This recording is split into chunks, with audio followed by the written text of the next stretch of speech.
Alright, hello everyone. Let me know what the sound is like. Hey Pilsner. So we're essentially cold and dark here. We've got the GPU connected, we've got the door open, but that's about it. And today we're going to do something fun. We are going to fly at least a portion of the Alaska Milk Run. I think it's Northern Sky and Scenery. So you can see here like how inexperienced I am in terms of streaming. I didn't even make a note of the sceneries I'm using and everything. But yeah, Northern Sky sounds right. Yeah, so we're on the ground in Ketchikan. Today we're going to be flying, and this is where I should have copied that screenshot I took, but anyway. Actually, I know what we can do. We can go in maps. There we go. So we're in Ketchikan. We are going to be flying a first leg towards Rangel, one of these two, which is also always a fun one. I want to say, actually, let's use the X-plane map for now. Yeah, so we'll be flying to Rangel first, which is right here. And then we'll do the second leg is Wrangell to Petersburg. I think the ceiling is just barely fine that we can fly that one in VFR. Because, and I'll try and show why VFR is preferable for that one. And then we'll go on from Petersburg to Juneau. The weather in Juneau is marginal, so there's a good chance we'll have to divert. So if we do, we'll divert to Sitka, but we're going to go over the flight plan leg by leg. That's about it. We're flying without any kind of inertial navigation today, so no GP, no FMC, no CVAN, nothing. So setup is going to be fairly quick. What's going to be a bit slower is we're going to try and brief the departure as well as we can.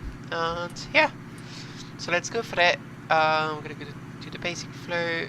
We've got battery comes on, external power is on. We can take the position lights, and we'll go logo as well. Now, because it is dead cold at the moment, I think the cabin just now is 12 degrees and dropping, so we're going to get the AP on the bus quickly so we can get some bleed air as well. 5, yep, we're starting, all good. What we'll do is, while that starts up, we will do our weight and balance. Let's get Avitab on there. So we're Alaska 65 disregards this, which is just me typing it wrong in SimBrief. Our alternate is Ketchikan. There's an ILS here, so that's usually a good alternate. There's this and Sitka. Sitka is closer to Juneau, so that's what we'll have for the second half of the flights. So we need 98 passengers. What we'll do is we'll just go by zero fuel weight, because that's a bit easier in this one. Let's take a bunch of cargo, because these flights are... Why is that no? Oh. We have not opened the cargo doors. Okay, so we're gonna get random cargo, and then we can fiddle with the... Actually, we're pretty close to what we want in terms of zero fuel weight, so we'll keep that. Actually, let's just add a few passengers. There we go. That's pretty much what we wanted. Okay. There we go. Okay, so APU is on, we'll get it on the bus and we'll put it on bleed as well, so we can have a bit of warm air in the cabin. Right, so we can get the external power disconnected because we don't need it once we've got the APU. Yep, that is normal because we've got dual bleed, which is fine as long as the engines are not above idle. We're gonna do the overhead flow now, actually. So we're gonna do our tests. Yep. These are all good. Your damper comes on. Fuel we only have. Oh, that's what we've not done. We've not done the fuel properly.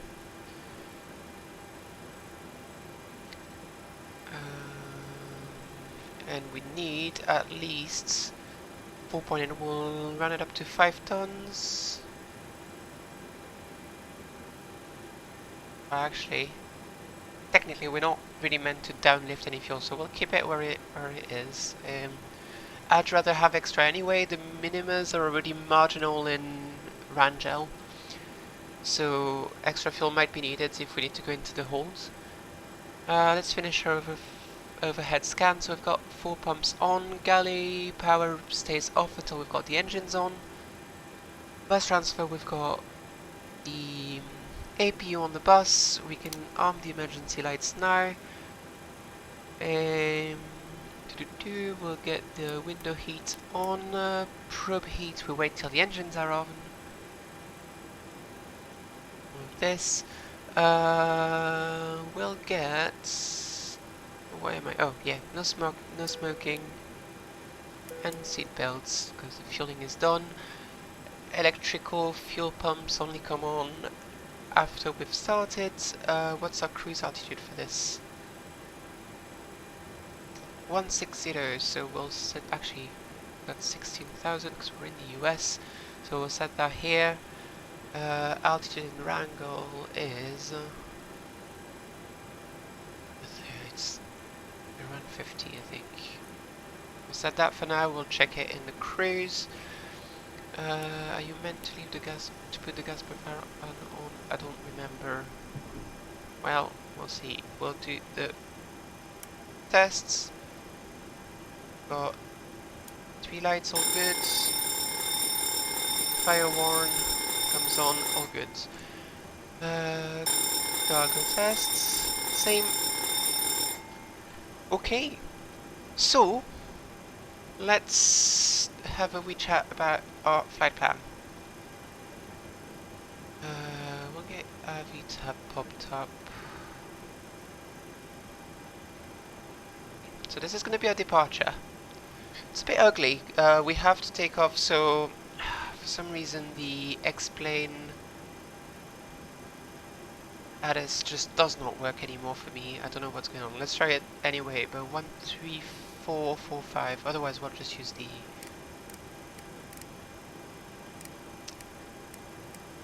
pop-ups. It's not very pretty, but... Oh, there we go. Okay, so wind 110 at 22 gust 35. This is going to be sporty. Good news is it's pretty much straight down the runway, so we're going to take runway 11. And then from there, so we'll fly initially runway heading until 2,000 feet. Passing 2,000 feet, we'll do a right-hand turn to heading 190 and incept the 327 radial to Annette's Island VOR, which is on 117.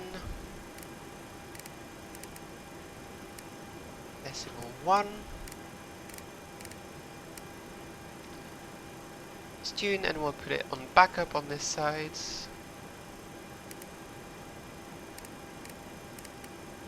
There we go. Okay, and then once we're past Annette, or once we reach Annette,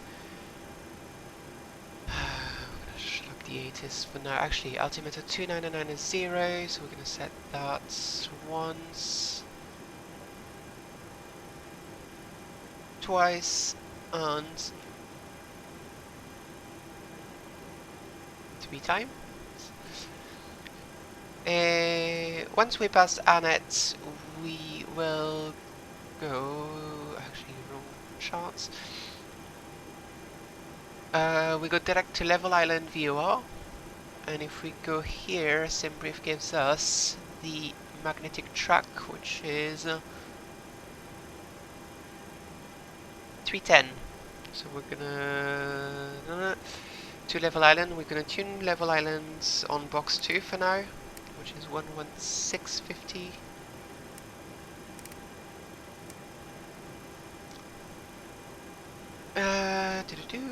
And we're gonna put it on ready to tune on box 1 as well. Right, and so what we'll do is once we pass that, we'll use the log mode to go towards it. Trying to think. So, a departure, we need to track 147. So, initially we'll tune it here. Now, once we establish on the radial, we'll probably detune this from box 1 and just use the RMI from box 2 to track towards it so that we can kind of like see and incept our track to level islands. Yeah.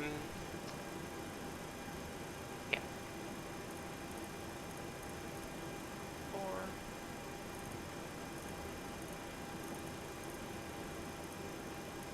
Seven. We can shut the ADAS up. There we go.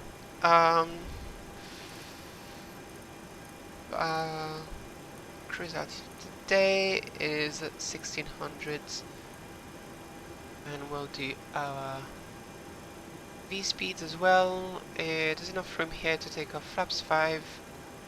It's pretty much the only time today we'll take off with flaps 5. It's going to be flaps 15 takeoffs the rest of the day. Which gives us a V1 132, 133 on VR and 139 on V2, so we'll climb, well, do initial climb at 154, which is bugged, which is not bugged actually. But no matter. Yeah, 154 for initial climb, and then we'll start retracting when we pass 154.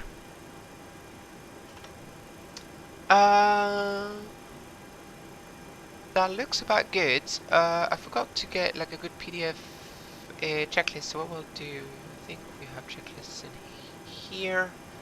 There we go. Yeah. So battery is on, APU ground power wig on APU, we've got 2 generators on. We've got, yep, we've got 26 volts. Not 26? No, I'm spewing. Did you see? 116 volts and 400 hertz, so that's good. Emergency exit lights are armed, pack signs are on, window heat is on. Radio transponder, so we don't have anything. What's the IFR transponder code in the US? I'm not actually sure. Is it 2000? 2000 is in Europe, right? Well, for now we'll put an altitude off. Parking brake is set, red lights. APU is started. Yep, all good.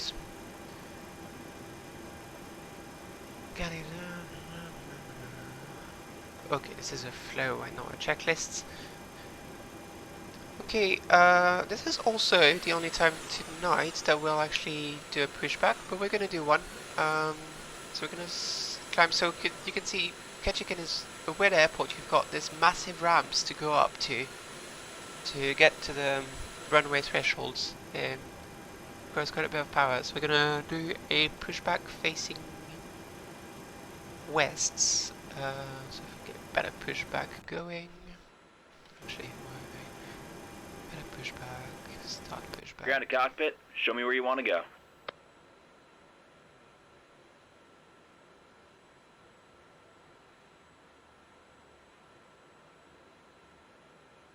There we go. Ground to cockpit. Toes driving up. In the meantime, we're going to shut all of our doors. No, everything is shut. That is fine. Anti-collision. We're going to turn it on now.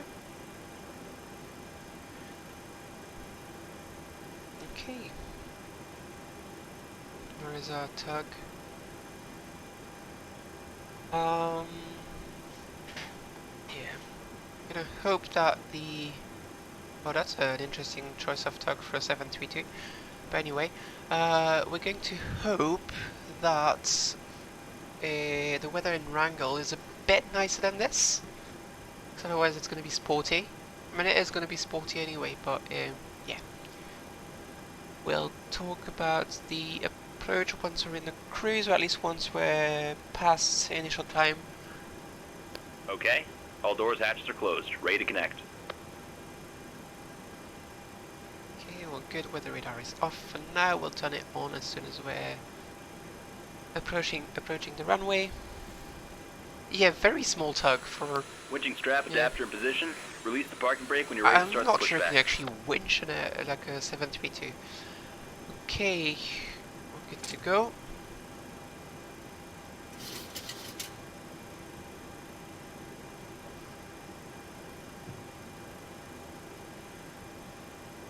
Oh well, if it works, it works.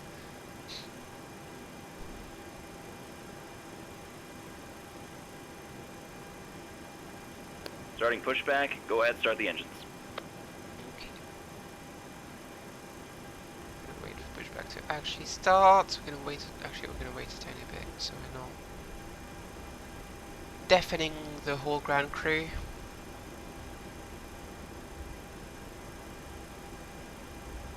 Some biz jets here.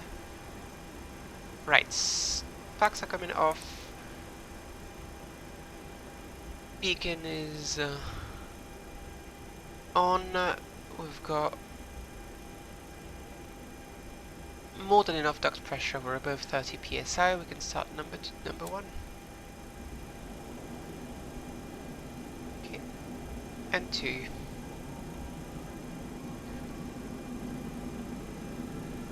Got oil pressure rising.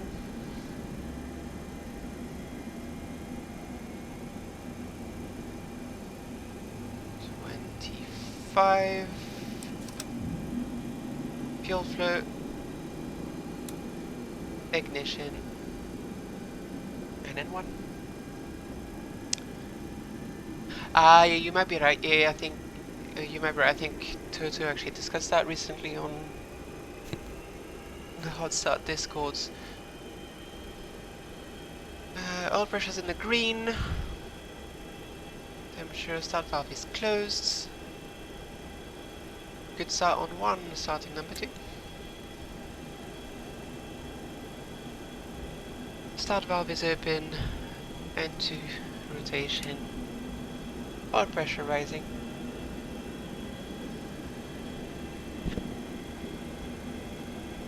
$20, 25, idle, fuel flow, light off, start valve closed, and one rotation. Oh yeah, because the oil pressure used to like rise kind of all of a sudden once you Operation had light complete, off, set the didn't parking it? brake. Set parking brake. I'll wait till the Disconnecting disconnect to tow, stand the by. after the start flow.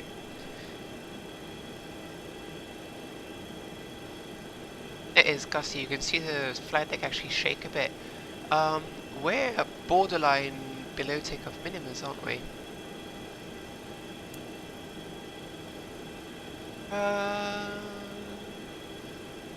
No, visibility 3, we're fine, but it's, yeah, it's gonna be interesting.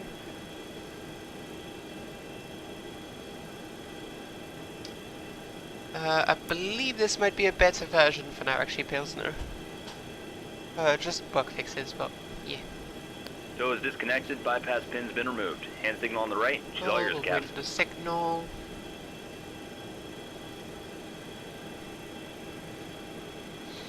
We've got...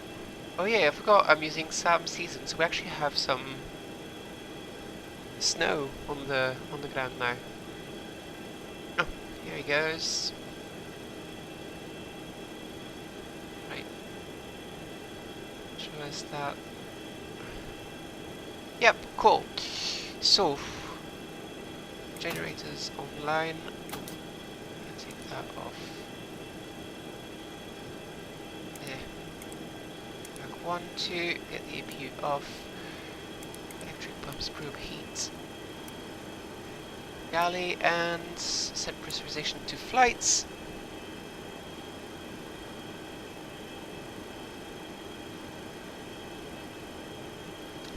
Okay, right, after start checklists. If I don't force myself to do checklists, we're gonna forget something. Yeah, anti-ice is required actually. Given the lovely... Yep. Flight instruments set for departure. Yes, so we have Annette Island on 1171 on box 1 and 2. Actually, no, that is good. On box 1 and on backup on box 2. Initial track will be 116, passing 2000. We'll do a right-hand turn to 190, intercept the 147 inbound course towards Annette Island VOR. 290 set once, twice, and 3 times. And we've got a V1 of 131, 133 for rotate, and 139 for V2. I'm going to take flaps 5. No RTO to brakes on the 732. Stop trim is set for takeoffs. Speed brake is down. Flaps 5 required. 5 indicated green lights. Galley power is on. Electrical no lights. Fuel heat is off. Hydraulics quantity is good and pressure is in the green. APU is not required. Pressurization set for 16,000. That is good. Flight ground switch on flight. EPR and airspeed bugs are set. Before takeoff checklist is complete. Okay, let's go to Wrangell. I hope the weather is nicer there, because yikes. Oh hey, Nick. So I'm gonna set try and not stop in that gradient, because otherwise we're gonna have a fun time. Take these on. Oh, this is what I forgot.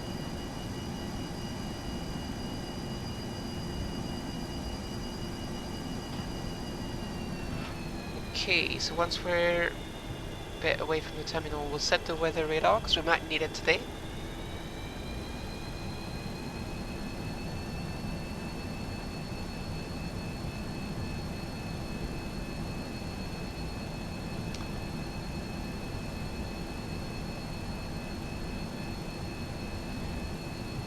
Okay, so before 131 knots, anything that happens, we'll just reject takeoff, the full manual brakes and full reverse, verify that the speed brakes deploy on reverses.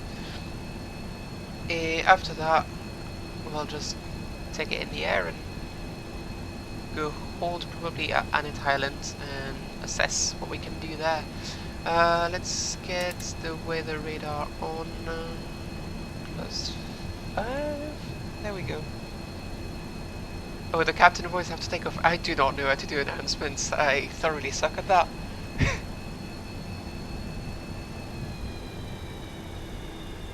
Go. We're not on FlyJSim today because I've not actually checked, but I don't believe there's any coverage of Alaska.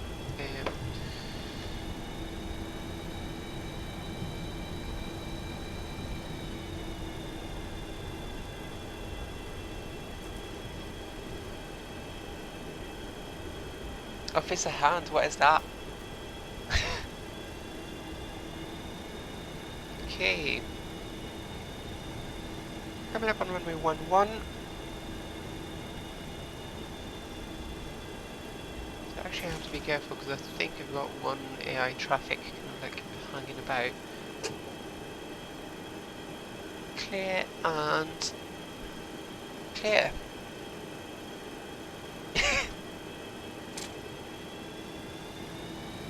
Okay. Press release.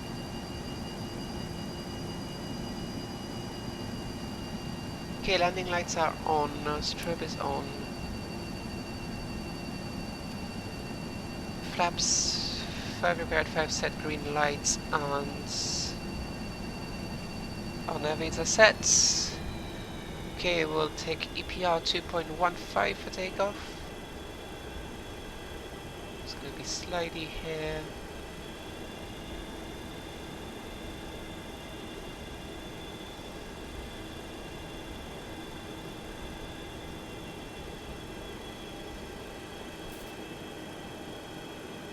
Oh, yeah, didn't know about that. Okay, already, actually no, transponder to TARA.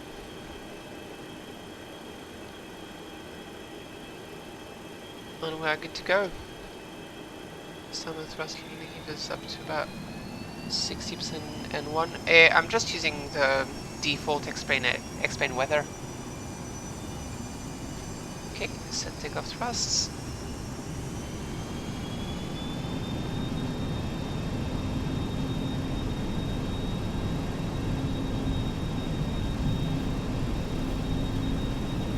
Takeoff thrust is set, 80 knots checked.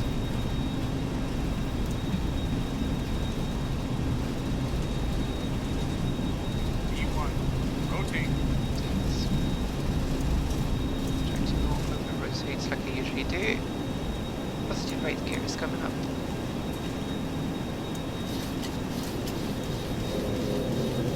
And guess we forgot to set a flight director's heading. Release at 20 degrees-ish.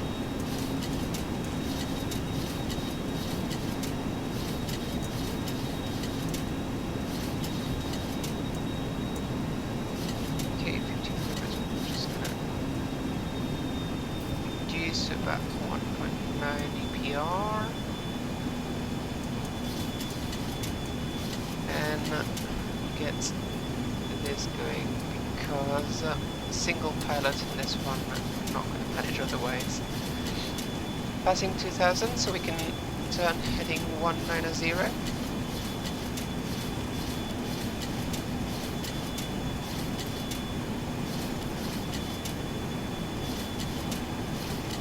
Flaps 1, and then we're going to arm VOR in a second. Actually, we're going to arm that now. Jesus, it is messy in here. Flaps up. Okay, incepting now. Where are we?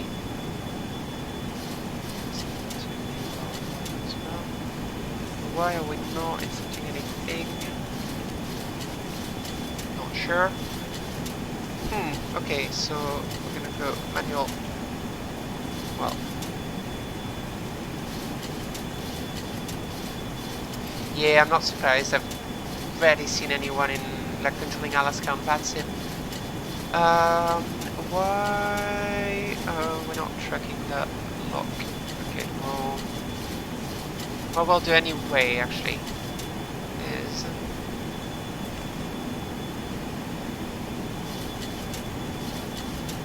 we're gonna switch box 1, box 2, so we've got Annette Island on box 2, and we're just gonna fly towards it using the RMI and at the mid distance, because then we can set this one to already track towards Level Islands on 310. Which should be ferries already now.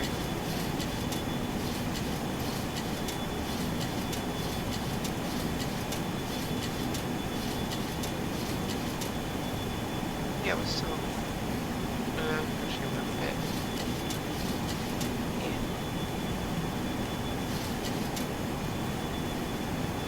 So this is a pretty. If you look at the map, which I know, cheating, but. We've got a very tight turn to do. I don't know how that would have been done in real life if you had to overfly and essentially just like recapture behind. Just in case, that's what we'll do.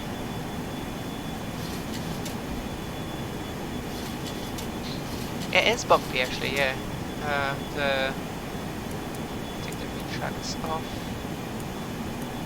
Anti-ice can come off, we can do our after takeoff flows. Normal gear is up and off, and we're good to go. Nope, I don't have XP realistic, I just have, I think it's head shake. Yeah.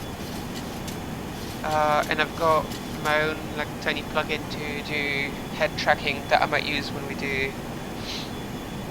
Yeah, I think I've got the Stinson because I must have like tried something with gliding the other day, and here we go. So this is off, which is interesting. This is pretty much what we want anyway in the climb. I prefer having control with wheel steering for the vertical. Always struggle to read that instrument from afar. We'll take 270. Let's take it slow today.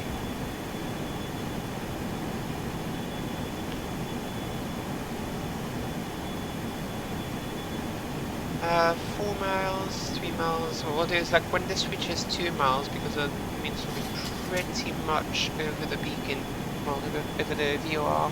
Yep, flying VOR to VOR. So we're currently routing on the 147 radial to, well, not quite actually, we're a bit off, to Annette Island, and then we'll go straight to Level Island VOR, and from there we'll do the procedural approach into Wrangell.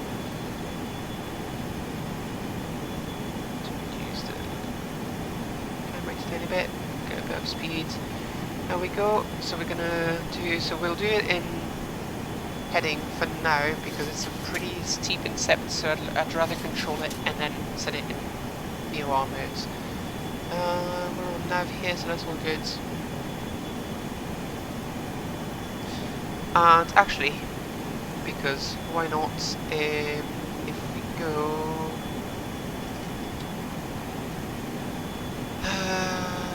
Approach, so localize Charlie.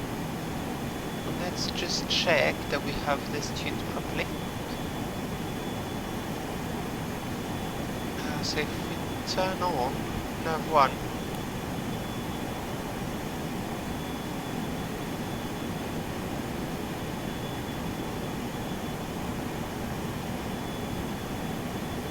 yeah, so we're gonna have to reincept from the side, but it's fine.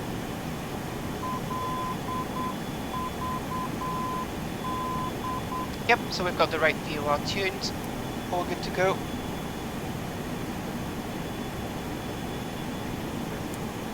Pass, because we're in the past, there's no COVID, so we can release the seat belts. We could have been a bit faster on that climb actually, that is fine. So this is going to be our longest sector today. I believe we're about 45 minutes of airtime. But after that is so Wrangell to Petersburg, if we can do it visual, is literally 5 minutes. And then Petersburg to Juneau is about 30 minutes in the air.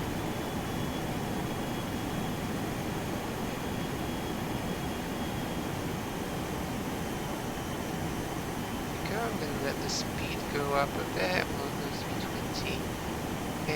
So we could probably have gone higher than 16,000 today. The reason why I picked it is because I'm on my own in a vintage plane flying VOR to VOR, and that's a big workload. If you have to manage like high energy states and all that, it just becomes like extremely complicated very fast. So let's take Avitab full screen. Let's have a chat about the Wrangell approach. Just keep an eye on our speeds. Okay, so we're currently routing directly to Level Island. And from there we'll take the 012 radial outbound to then incept the localizer. Now this is a very steep incept, right? You're almost 90 degrees off the localizer. So what we'll do is when we're 10 miles, sorry, no, so this is 10 miles, so when we're about 8 miles out of level, we'll give ourselves like an incept already to make sure we don't overshoot the localizer, because there's terrain pretty much everywhere around it. Now, for the fun bit, are minimums. So we're a Category C aircraft, which means our minimums are going to be 2,460 feet. This is very high, so... Oh, and I completely missed my intercept again. See, I'm talking a lot and forgetting to do things the right way. Actually, we're probably good now to engage VOR mode, and hopefully that'll work.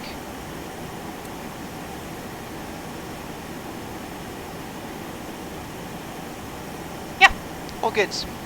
We can switch that to altitude hold. There we go. So, ignoring the little wiggles of the beginning, we should be fine now. So, yeah, so we'll have to give ourselves an intercept heading here. Intercept the localizer, initial altitude at summum is going to be 6,000, then inside of 20 miles we can descend to 4,300, and then 14 miles we can step down to 3,300, then 2,500 Yarrick, and then that's pretty much our minimum descent altitudes. If we're not visual, initial... Right, there's no heading, so we'll just do a right-hand turn and then intercept the 071 radial to level island and then go in the hold at level island. We're good on the speed, that is good. I'm gonna put that weather radar down now since cruise. Where's our ground return? There it is. Cool, so that's the ground, I believe. Cool. So yeah, it's going to get busy pretty quickly. What we'll do is we'll aim to be at 6,000 at level islands. That gives us a level segment, which is not very efficient. But given the engines we're running anyway, efficiency and pollution are already out the window, and I want to give myself time to set everything up. So what we'll do is we'll aim for 6,000 at level islands. And try and slow down essentially during that segment, so we're at least flaps 5 and 180 knots at Zoma. That leaves us time to plan our descent properly. So we're at 16,000, we want to drop 10,000 feet before we get to level. Why are we not intercepting here? There we go.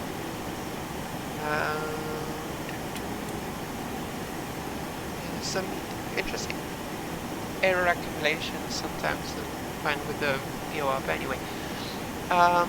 So essentially, rule of 3, we're at 16,000, we want to get to 6,000. So we need to ideally set our descents at 30 miles from level island. Now, this plane can be a bit slippery sometime, and we need to also lose speed, so what we'll do is we'll start descending at 40, give ourselves plenty of margin essentially. I hope that all makes sense. Any questions? You're officially my first officers, so any questions, put them in the chat and we can discuss. Got a bit of time to breathe, at least for that sector. The next one is going to be a lot more sporty. What we're trying to do is get the AWOS, so that's on 1285.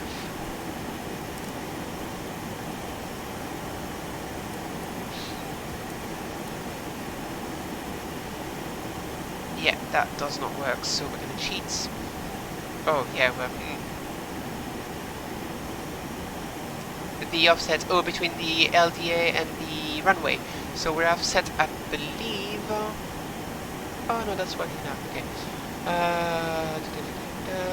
Final approach course 0903, and I believe the runway... Actually, let's check that. Airports... You may light a cigarette in the cockpit, we'll see what happens. 101, so we've got about 8 degrees offsets. Actually, exactly, well, it's actually written right here, yep. 8 degrees offset between the localizer and the center line. We're also to the side of it, it's not pointing to the threshold, so we'll have to do a side step towards the...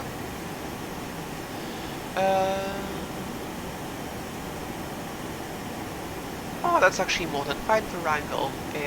Yeah, we should get in because we've got a ceiling of, well, overcast ceiling at 10,000 for that weight, no factor.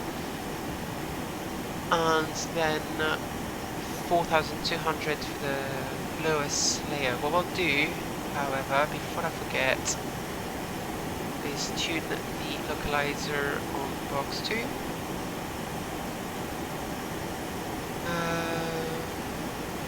So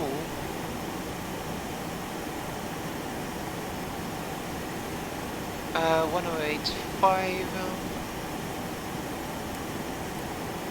Tune it here, ready to go, and we'll put it in here as well. 1085. Are we tracking properly this time? Yeah, roughly. I know why I'm not a real world pilot. I don't even have a PPL or anything. I fly Excel planes, and that's pretty much it. And I work for FlyJSim as well. I'm making at the moment the flight management system for the Dash 8 Q400s. Okay, so we're approaching the top of descent. We're going to start slowing down. What we'll do is we'll do 280 knots descent as well. We're going to set our next altitude at 6,000.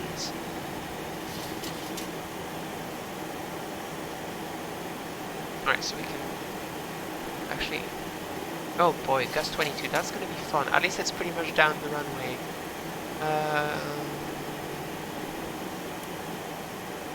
Okay, I'm going to take that off and we're going to descend in, control wheel steering.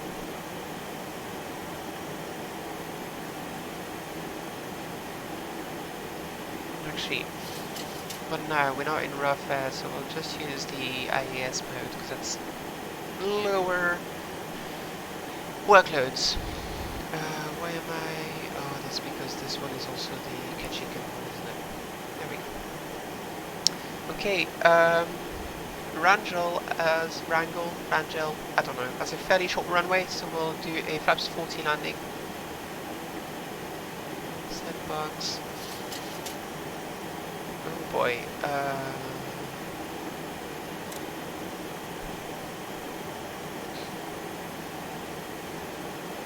and auto brake max.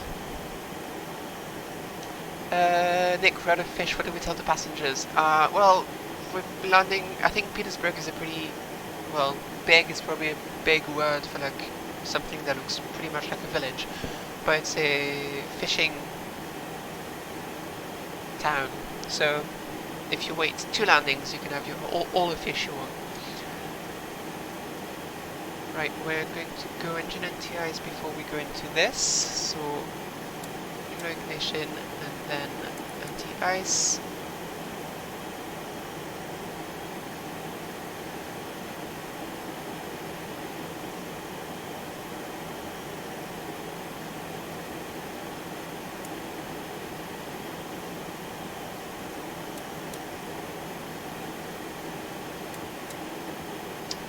Really know why the air kind of like accumulates. Yeah, they'll get fish soon enough. We'll be in Wrangell in Petersburg in what? I'd say about 20 minutes till we land in Wrangell, and then take like a 5-minute break maybe, and then we'll Is there enough Martinis? That's a very good question. I don't know. I'm running on T personally, but.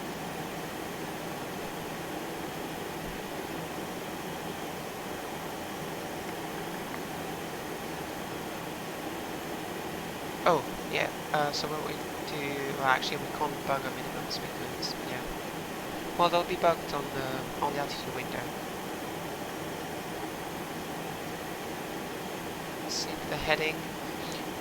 So, the way we're going to fly this is a few miles before Level Island, we'll go into heading hold just because it gets a bit wonky as we get close to a VOR. Before passing it, we'll go heading 012. Actually, because there's quite a lot of wind, we'll go probably heading 015. Use the RMI. Actually, what we'll do is once we pass it, we'll use the RMI to... We'll switch box 1 and box 2. So box 1 will be the localizer, box 2 will be Level Island. We'll use the RMI here to track on 012 from the VOR, and then we'll set this for the approach. So the way the RMI will work is that, so it'll be reversed, but we'll try to get the tail of the needle, which is right here at the moment because we're going towards the VOR. When we're flying away, you want to get the tail of the needle on the radial you want to track. We're going to slow down now as well. 245.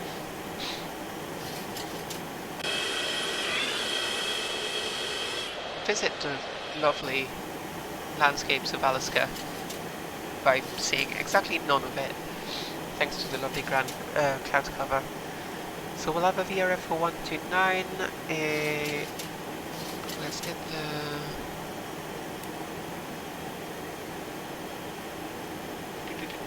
wind 15, so we'll add. Oh, we can add a maximum of 30. Actually, you know what? Given the gusts, we'll do flaps 30. We'll add 15 knots to that, right? Well, so the rule is half of the steady wind. So we've got 7.5, so 8 plus the whole of that. So I think the maximum you can add is 20 knots. So our approach speed will be, oh boy, it's going to be high. It's going to be 154. Okay, 10 miles to run. Probably a tiny bit high actually, so we'll get some speed brakes in. I don't believe I've done a snake check. That's a very good point.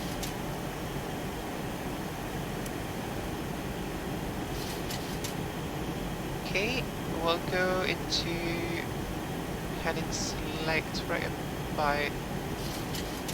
Actually, we've got a bit of time. Wheel steering here because it's starting to get a bit gusty and I don't want the autopilot to keep chasing everything so hard. Just be careful about our speeds. Probably good now. Speed brakes.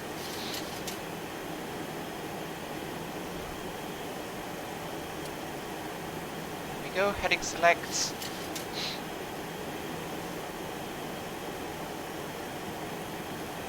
So 012 is here. Hey Jamlin, it's going okay. Pretty bad wiggles at the beginning of our flights, but got a hand on it now. Careful about speeds. It's very easy to get to let things run away from you in this plane. Yeah, we'll get speed brakes in as well because we're going to need to shed some speed pretty fast. Okay, so we're at 2 miles, so we're going to start a turn now. We don't want to overfly the VOR.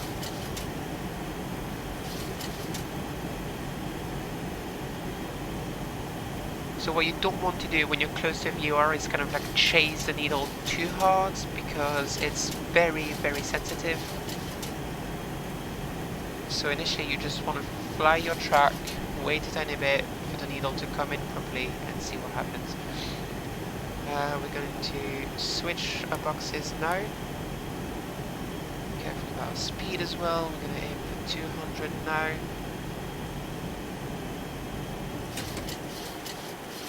Set the course for the localizer, which is going to be 093. Let the speed bleed off on its own. 093. We're still a bit outside of our.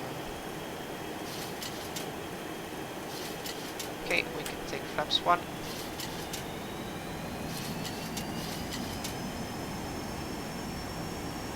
Yeah, so getting carried by the wind away from our.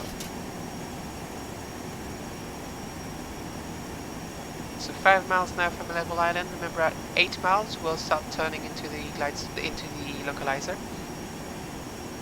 20 miles. When we pass 20, we're allowed to descend to our next step down altitude, which will be 4,300.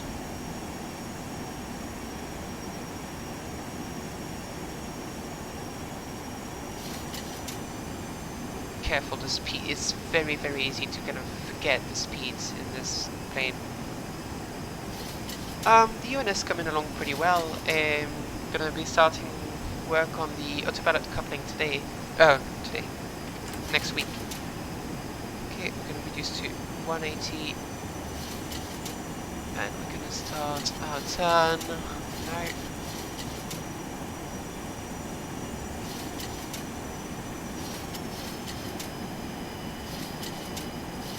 There's no VNAV in this. There's nothing in this. Well, it's not nothing. There's a VOR and ADF receiver, and that's pretty much it. We're gonna set our next step down altitudes. There we go, we can see the localizer come in, so we're gonna set it here and here.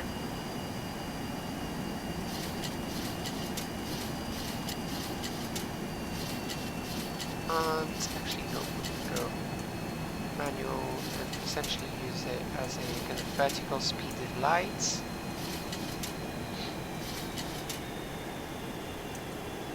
There we go. I don't know why my speed brake is on, it shouldn't be on yet.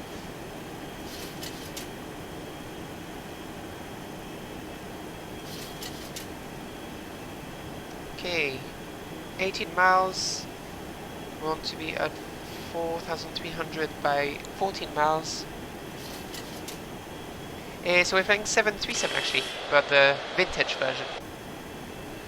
So even though you probably wouldn't do that in real life, I'm going to put on the wing anti-ice because at the moment last time I flew essentially into clouds in Alaska, in-X plane stalled because of icing, so let's avoid that. So altitude's coming in quite nicely. When we pass 10 miles, we'll start essentially configuring for landing, so get gear down, flaps 15. Now remember, we need to be under 195 knots for flaps 15, so we're already good actually. We could take him out right now. We've got a tiny bit of time, so we'll wait. 16, 15 will be almost exactly on our... when we're like 1 mile out, we'll set the altitude to the next stop. So now is a good time at 3,300.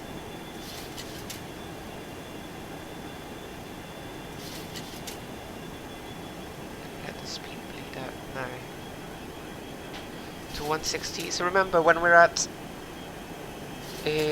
our minimums of 2,460, so because it's a minimum descent altitude, we'll add 40 on that, so that's exactly 2,500. We need to be visual with the runway. If not, we have to go around.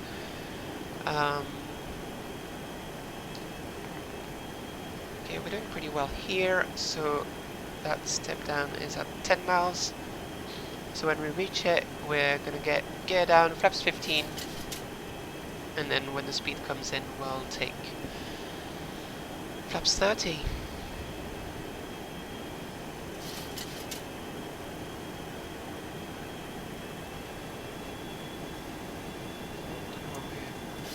Climb, well, stop the descent now.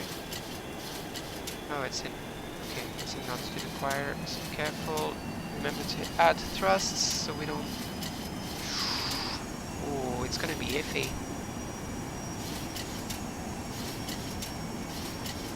And I did not set that properly. Well done me. Set that next one anyway. 11.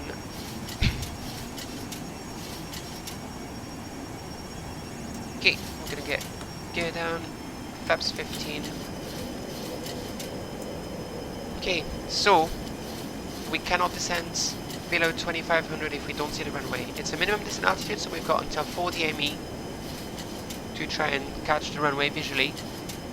And actually will be good because I'm pretty sure I saw it a second ago.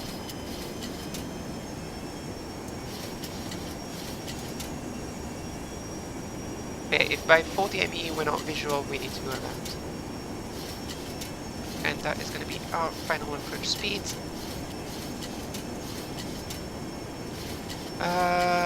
Landing lights, this, and The speed brakes landing checklist is complete. Yep, visual. So what we'll do now is we'll disconnect.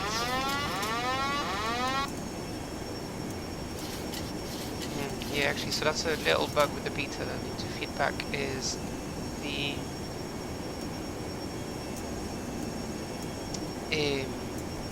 autopilot disconnect warning light does not come off if we use a yoke above it.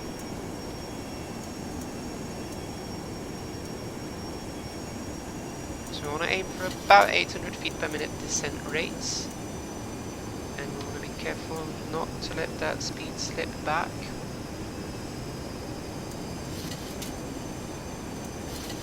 As you can see, we have to do like a step to the side here, but we have to wait until we pass this island, because otherwise there's obviously terrain risk. I don't know if we're going to manage the VFR leg to the next one. We might have to do IFR.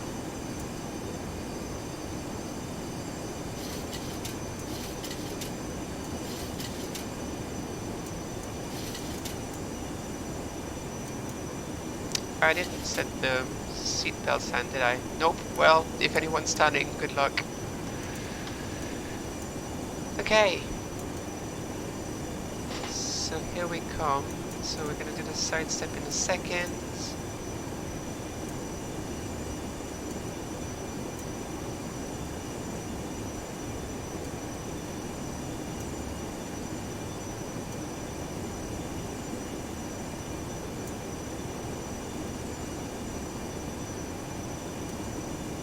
So no need to do any kind of like aggressive maneuvering just now. We've got still a fairly wide berth for maneuvering.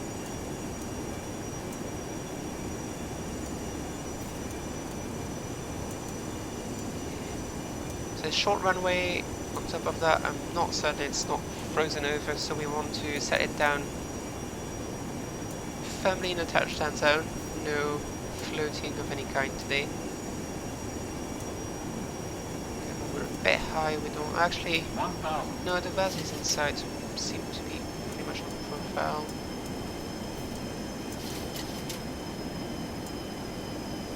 Yep, on profile. Careful, rate of descent is a bit high.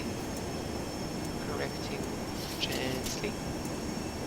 Oh, very good shad Pilsner, thank you. That would have been a go around normally. Well, just blame the first officer for not showing up to work today. I was thinking they was flying very nicely for 154 knots with flaps 30. Which, yeah, a bit slow.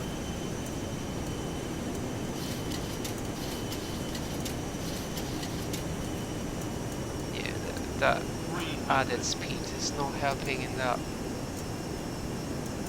configuration. 200. Lead off now. 100. The only reason I'm not going around is because I'm 40. 30. 20. 10. not certain what the go around procedure is, so go here. Full reverse. Manual brakes. This was a disgusting landing. I'm very sorry, everyone.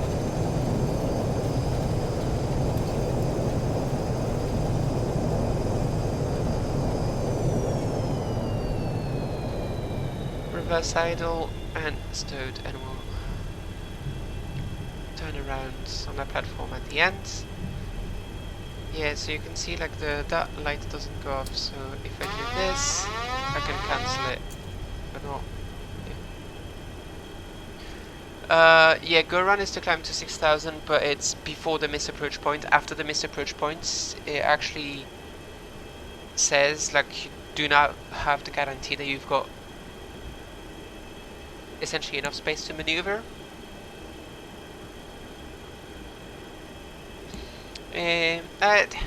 I mean, it looked okay-ish, but it was, well, first it was destabilized because I didn't have the landing flaps in like early enough, and also I'm not like.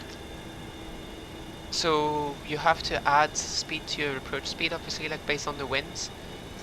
and with the winds that we have today, there was about 20 knots of added speeds, and that makes the plane kind of like squirrely when you have like everything,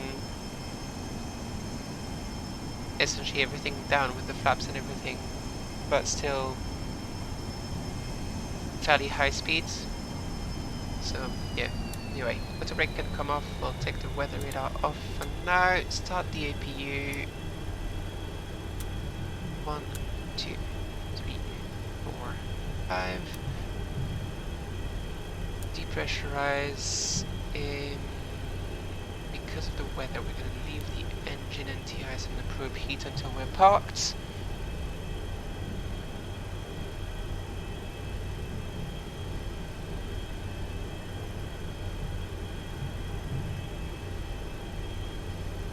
It's actually surprisingly warm in Alaska at the moment. It's 9 degrees, which I would not have expected. Then again, I've never been there, so you know. But yeah, welcome to Wrangell, one of them. So the speed brakes would be a good idea as well. We'll take the main exit. Taxi lights on. Wait till we're off the runway to get the landing lights off.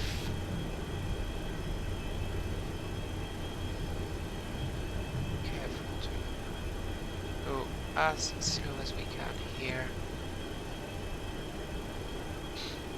So this is the default gateway scenery for Wrangell, and I think the parking spots are a bit off, because if we have a look here, normally, yeah, there's a big parking spot essentially in front of the terminal, which is the one that Alaska Airlines use, so that's what we'll do now, even though it's not really marked. I've got actual payware scenery for Petersburg, so strobes can come off as well. That'll be nicer when we're in Petersburg, but essentially you have to take like a hard left here and then do 180.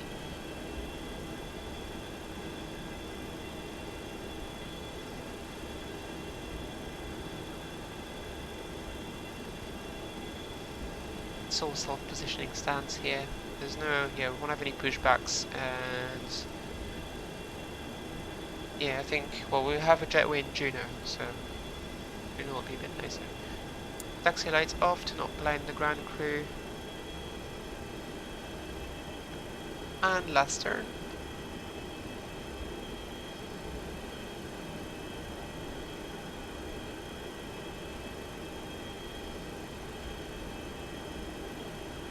Hey, pallet lick.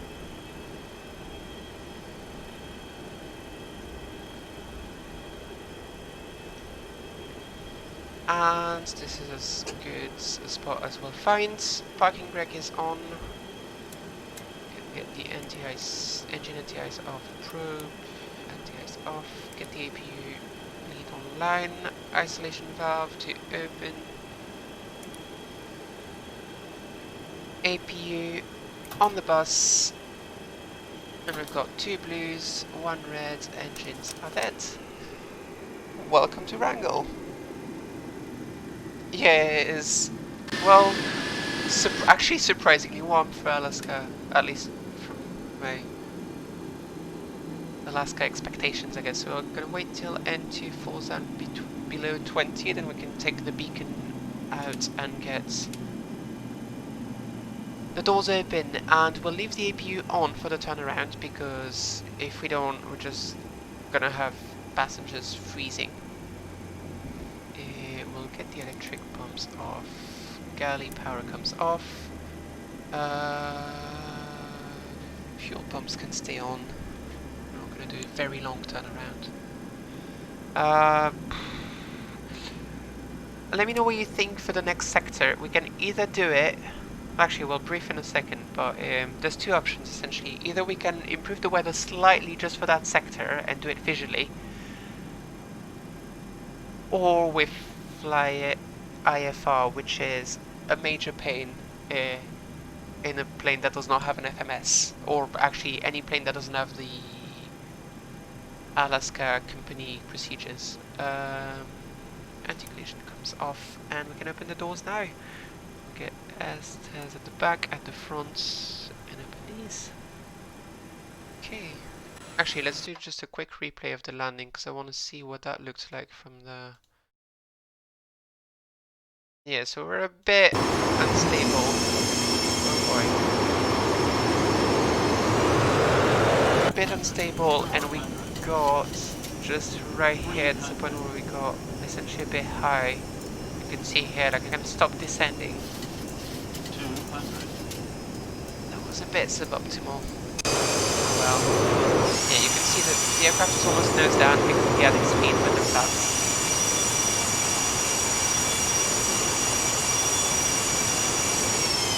Yeah, it also doesn't help floating over the runway.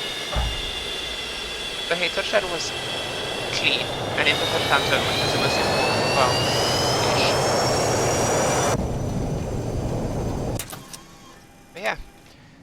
So, oh, just make sure to open everything again. We still have the APU.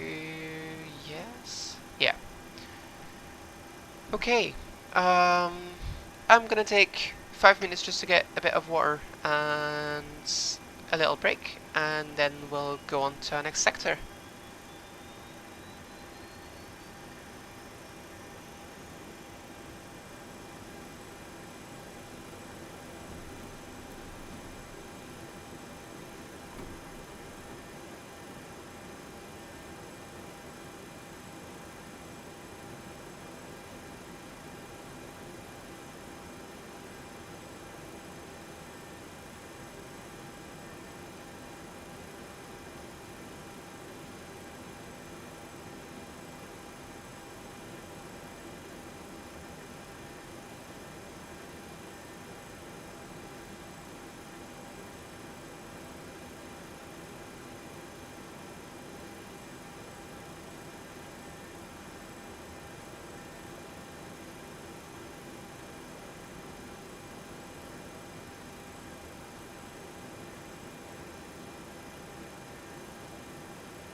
Okay, so next sector is an interesting one. let's bring up Navi tab again.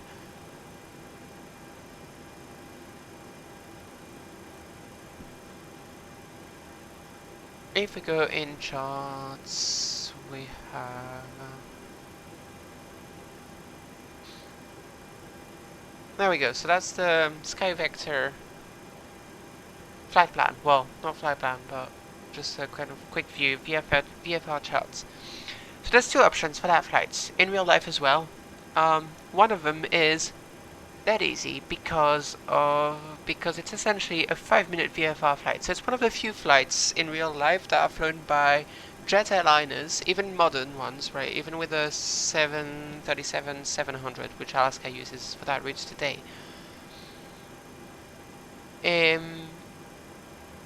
They sometimes fly VFR if the conditions allow it, and so what they do is essentially take off. So in that case it's a bit annoying because you need to do a pretty hard U-turn here in the bay, but essentially then just follow this, which is the...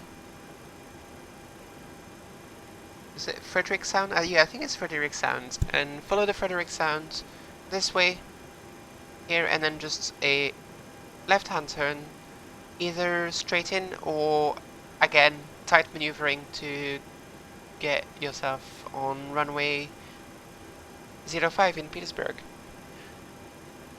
Now the reason, so there's going to be a choice, because this is an option. With the current weather, I don't believe that's doable.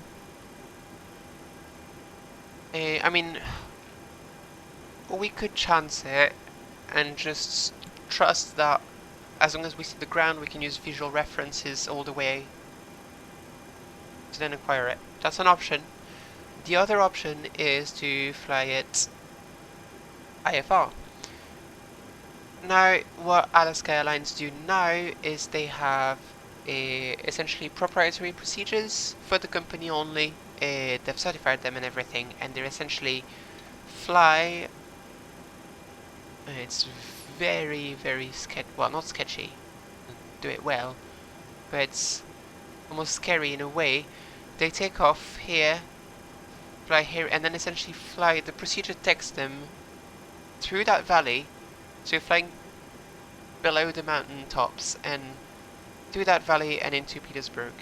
If we use the VFR chart, yeah, and you get like that kind of like last turn here.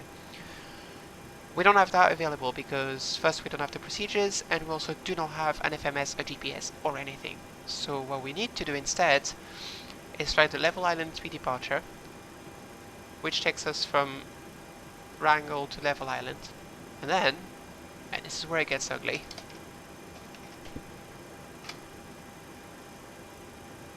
then you need to fly the only IFR approach that's published in Petersburg, which is essentially go from Level Island 42 miles away to Zaret, fly that 42.2 DME arc, and then come in with the... oh, actually I'm looking at the wrong thing, but it's the same, essentially the same thing, just reversed.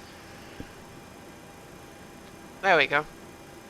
Yeah, so you need to fly 42 miles away, right? So you go from Level Island straight on the 306 radial, fly the arc, and then aim the localizer, and then do a step procedure. It's a circling approach anyway, but do a step procedure to get here. So essentially, you can actually see it here. The, like, this is the distance we have to do, but instead we'd have to go here, fly all the way out, all around, and come back in. So let's see what the weather says, actually, what the weather station gives us. Visibility 10. I don't really agree, but sure. That is technically VFR weather. It's dodgy, but if you fly at 2,500, we're below the cloud cover. I'm pretty sure legally that's dubious, but we could probably do it. Let's see what Petersburg weather says. What's the... it was on 1258. Is it? Yep. 1258. She has just tuned that here. 125. 8. 2,700 overcast. So that's a bit more iffy. But if you fly it at 2,500s, we're technically under it. In real life, I don't believe they would take that risk. Like, that's too dangerous. You've got paying passengers in the back. Because it's a simulator, and because I very much like the idea of flying a 737 VFR, we're gonna do it. Yeah, let's do it. It's a bit iffy, but we're gonna do it. So, let's have a look at the VFR map, because might as well, we've got one here. So we're gonna take off runway 10, because the wind is too... Ideally, you'd probably want to take off from runway 28 and then just avoid that island and fly straight into the sound. We can't do this because we've got 22 knots gusts coming straight in. So we're gonna instead fly out on runway 10, do an immediate left turn. It's really tight maneuvering margins, so that means a 20-degree bank angle at least. And then we'll just fly into the sound. And what is the... what's the wind? Wind calm. Okay, so wind calm, so that means we can take runway 23 on landing in Petersburg. That's not much else to talk about. We're gonna fly, I believe it's about a heading of 300, between 300 and 310. So let's set up the airplane. A lot less to do, so 2,500 is right. Let's get the... So technically, because with VFR we don't have an official alternate, or alternate in case we have to go missed in Petersburg and we can't get in. Our alternate will be Ketchikan again, I believe. What did we have filed? Yep, Ketchikan.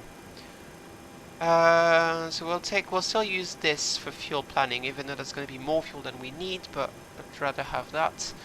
If we go for plane, we need at least 4.4 tons. At the moment we have 5.5, so we're good to go with this. Zero fuel weight of 39.1, so we need to unload a tiny bit. Oh, yeah, we don't have the cargo doors open, do we? Why did all our doors close? I'd like to know.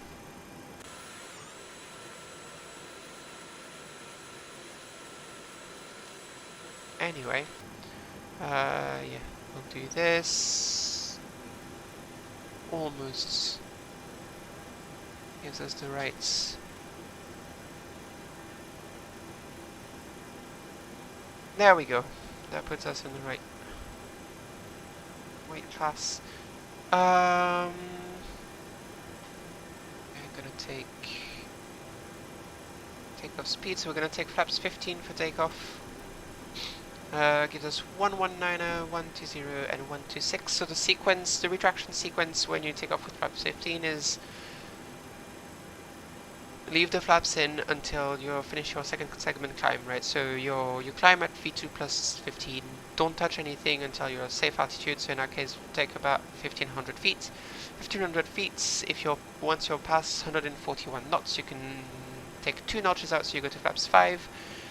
And then just normal retraction when you reach 170, you flaps 1, and then flap 0 at 190. Because it's a very short flight, and I want to reduce workload as much as possible, we'll leave flaps 1 in, and we'll use 210 as a cruise speed, which gives us a 20 knots margin with a flap 6, maximum flap section extension speed, which is 230 knots. And there's not much else to brief, honestly. What we'll do is we'll immediately book 281, which is a reciprocal heading for the runway. And that's what we'll fly.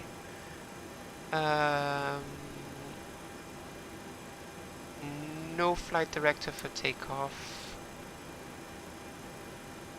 Actually, yes, we'll take heading and we'll set up the 15 degree. For that one, so actually, I'm going to try and set up the head tracking. Let me know how bad it is in terms of queasiness. I know it's not ideal when you're watching a stream sometimes, but it might be useful for a lot of the maneuvering we're going to do in these flights. Okay, and oh, it's very J3. I don't know why it was doing that the other day as well.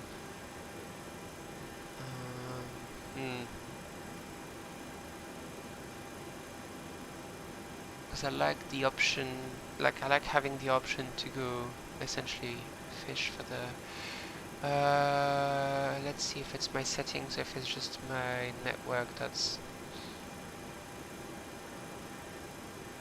I mean, I guess it's better than watching VR, but probably not by a long shot actually, because it's very... is it my smoothing thing that's... Nope. Yeah, I don't know why I'm getting jitter.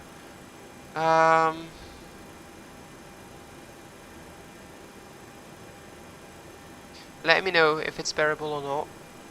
I don't plan on having it for the whole flight, just for the initial takeoff phase, for the maneuvering out of the takeoff, and then for landing maybe as well. But no, you know what? It's 223. Never mind. Okay. Uh-oh. There we go.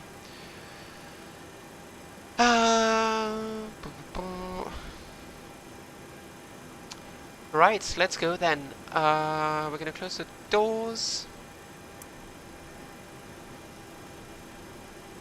Wait for that to be closed, and then we can actually start the engine. So it's self-positioning stance, so we're just gonna start the engine and taxi out directly.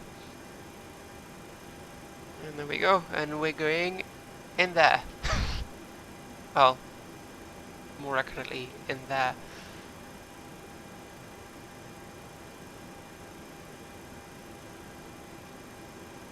All doors are closed. Just do a quick scan. Fuel pumps 4 on. That is what we want. Galley power is off. APU is on the bus. All good, all good. We're gonna go packs off. Duct pressure is above 30 psi. We can start engines. We'll start with number 2 this time. Oh, this is what we've not changed, so we'll go 4,000 here. Here we go, starting number 2. And before I forget, anti-collision lights. Okay, and to rotation, oil pressure rising. 20%.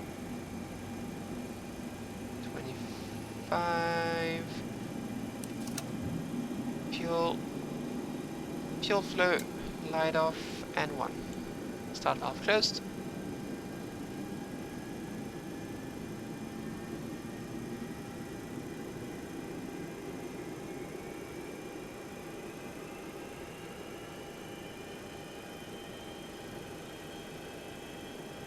Green.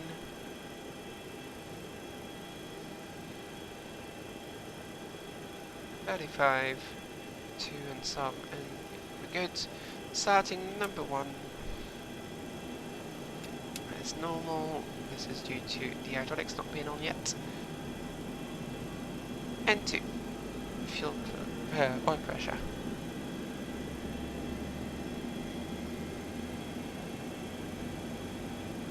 $20, $25, fuel flow, light off, and 1.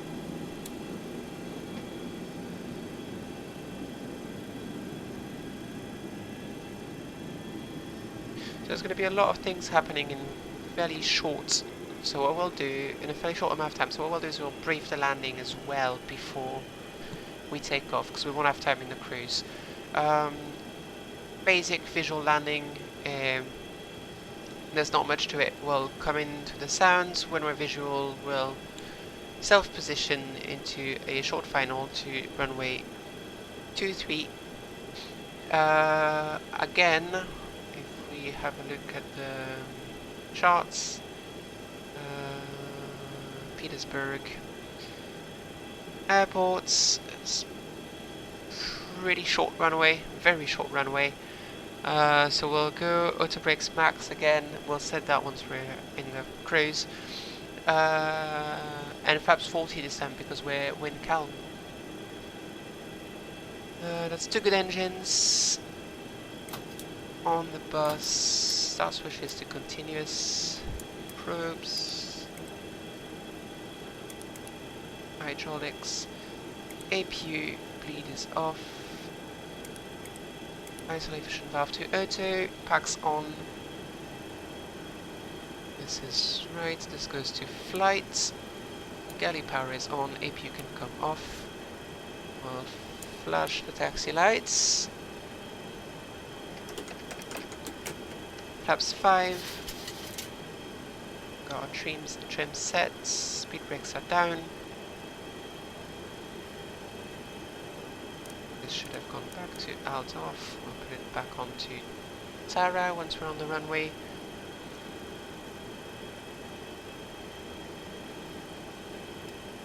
And recall check.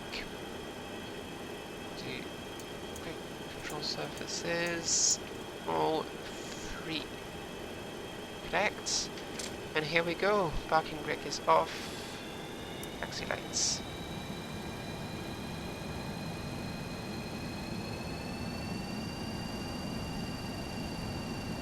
Okay, so taking off runway 10, so we're going to backtrack a short amount.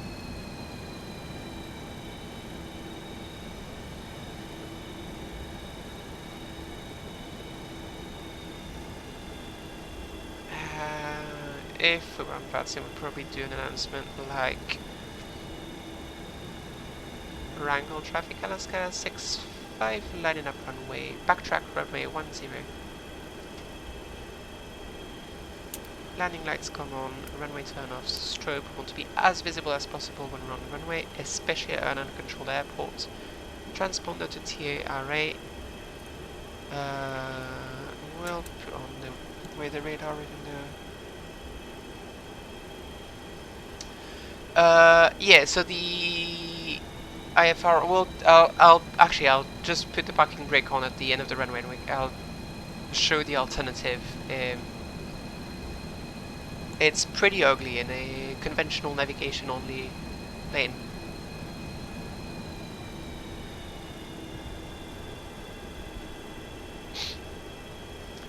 So essentially, if you can't fly visual, which honestly we're marginal, we probably shouldn't, but we're in a sim, so the alternative is you fly to you do the level 3 departure, go to Level Island, and then you've got the LDA of Doom where you fly out of Level Island to 42 miles, 42 DME, do the 42 DME arc, and then come back on the localizer, which is off-center, as terrible minimums, and yeah, just all around terrible.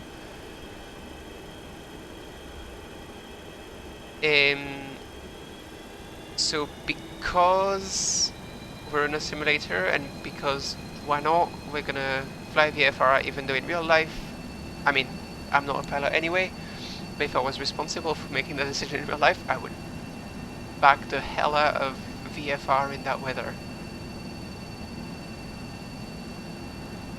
Yeah. So, visual maneuvering segments initially. We really want to make sure we do not go above V2 plus 15. As a reminder, a V2 is 126, so V2 plus 15 is 141. We do not want to go above 141, right? So the bug is here. No, actually, that's a good point. Technically, you could fly directly to Unaki, yeah. But, I mean, you still get the 42 miles outbound and then good 25 miles inbound, I think. 20 miles inbound. So you end up flying, I think it's like something around 60 or 70 miles. Yanap, where's Yanap?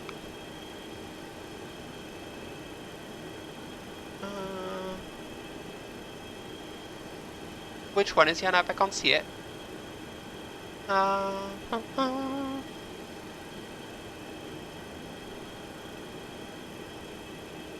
Yeah, let's do VFR. I wouldn't in real life, like I would probably hit the captain on the head until they agreed to not do VFR, but yeah.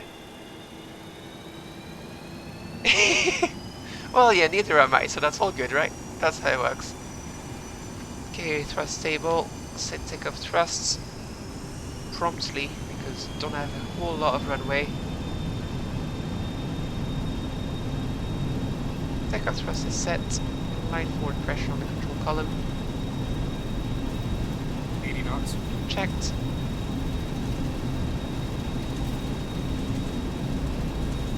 P1. Rotate. Rotates. Positive rate of gear comes up. And as soon as we're 400 feet above the ground, here comes the scary turn because there's this. Careful of speed, we don't want to come down too much, but also don't want to be banking too hard because we've got a lot of flaps out. We don't want to have too high of factor of charge, load factor. There we go. Can't even speak anymore. We're already altitude alerts. That is fine. There we go. The acceleration usage now, flaps 5. And again, just gonna get the automation in so that I can focus on what's happening. No. Focus on what's happening and take this.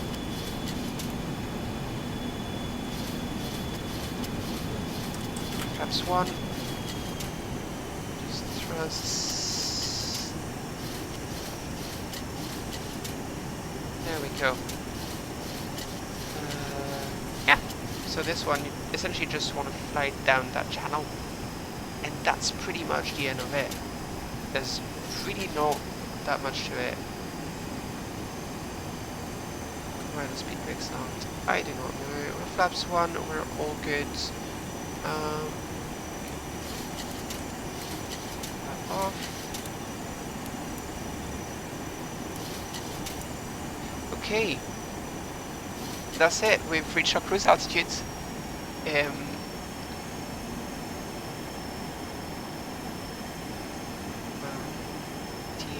Here, that is good.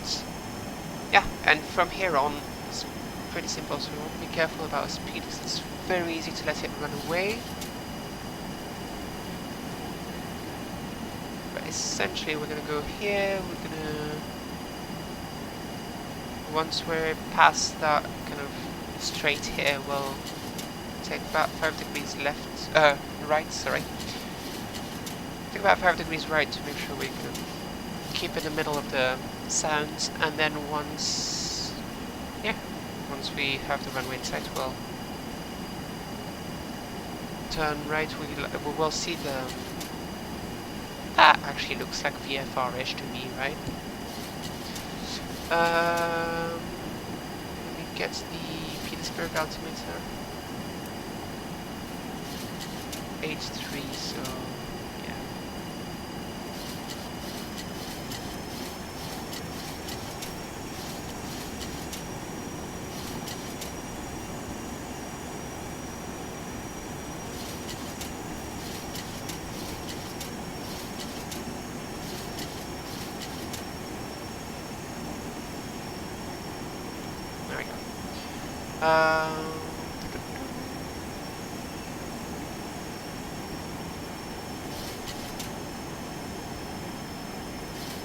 Just gonna turn that off.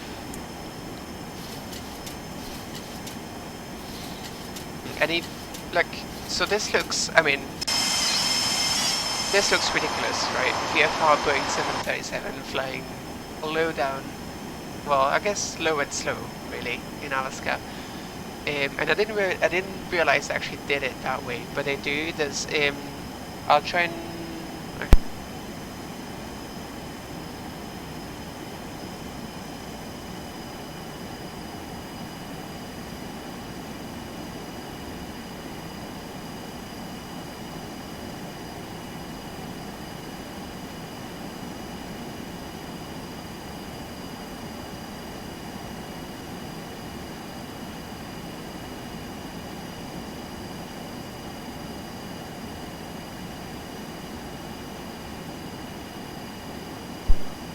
is it better that way? Thanks, Alex.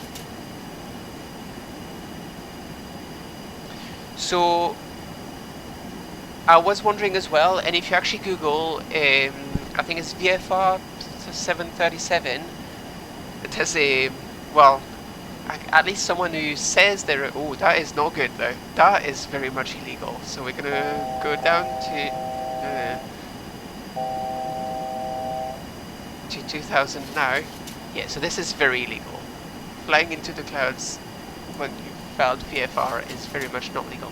But there's someone who says they're a 737 captain for Alaska, and apparently their company policy is they're allowed to file VFR. I think they've got a few sectors that where they're permitted to file VFR if the conditions allow it. So one of them is this one, which is Wrangell to Pittsburgh, or the reverse. The other one I think is from Juneau to, I forget, it's a small airport close to Juneau, where they essentially file VFR because it's so close that it makes no sense to go away to come back in, essentially. Okay, and so Petersburg is going to be behind that mountain, hill, whatever we want to call it. So we're going to start slowing down now. We're going to wait for the speed to come back. Aim for 180, flaps 5. Just checking again. Flap speed, so flap speed is 225 knots or less, which we're already satisfied, so we're going to take flaps 5 now. Oh, I didn't realize Canadian North did it. Yeah, because they fly... Canadian North flies 732s, right? There we go. So Petersburg is right here, so we're gonna... Yeah, marginal VFR is probably generous for this. There we go. Visual with the runway. It's all good. Right here, we can see it. What we'll do actually first is we're gonna set our bugs.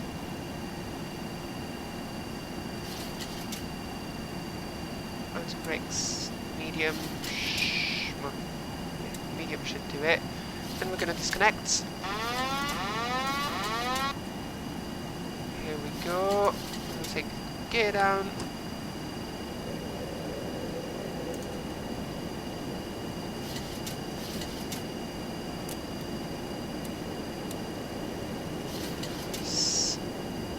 Recall, speed brakes are arms, careful, rate of descent, flaps 15.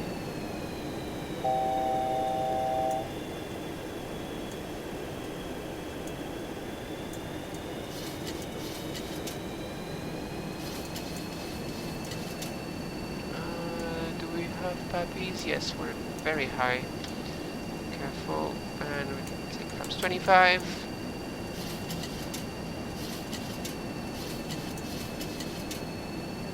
Better, we're going to be a tiny bit right of center line.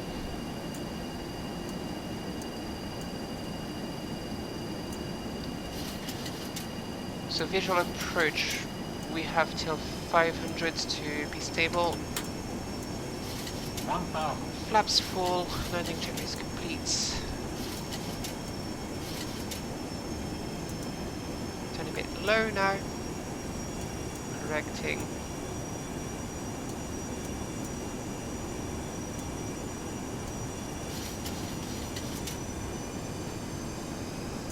God, that plane is draggy when you've got everything down. Very low now, careful. Yeah, definitely not getting my best approaches tonight.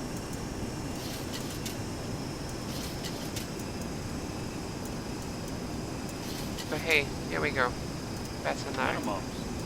Yep, continue. Stable.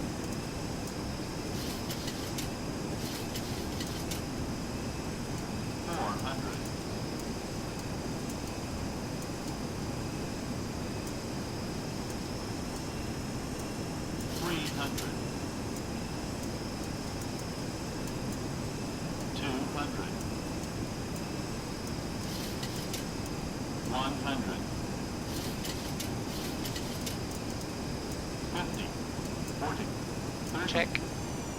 Shows. 10. North. Reverse.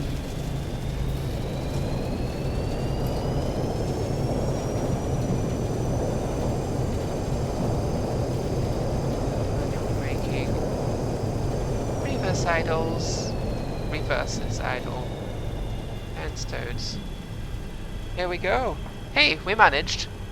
Oh, it's less sketchy than I thought it was going to be, aside from, you know, flying into a cloud while VFR in a 737.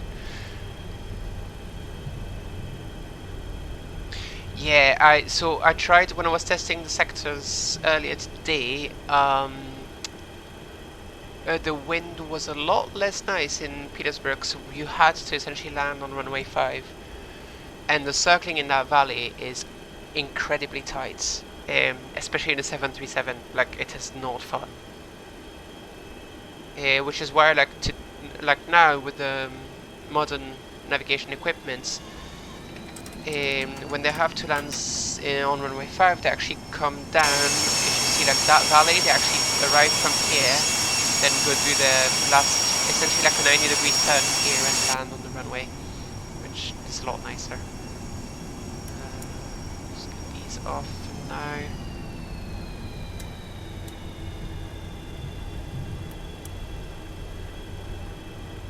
yep, it's normal. Cancel. Auto brakes can come off. Weather radar goes off as well. We'll start the APU. Okay. And after that, we've got a more conventional sector to Juno, which would be a bit nicer to fly. Well, a bit easier, let's say. Just gonna check the Juno meta on my phone, because the issue in Juno is that the minimums are very, very high. I believe at 3,000 and something. There's a few clouds at 1,000 feet, but it's broken at 4.6, so we should be fine. We should be fine.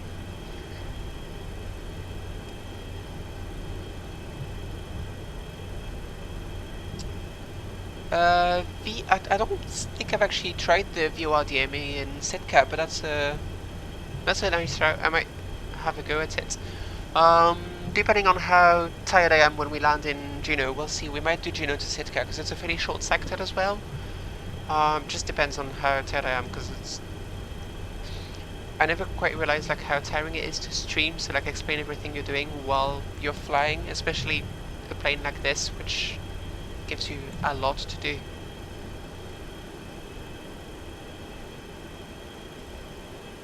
Get off the runway here.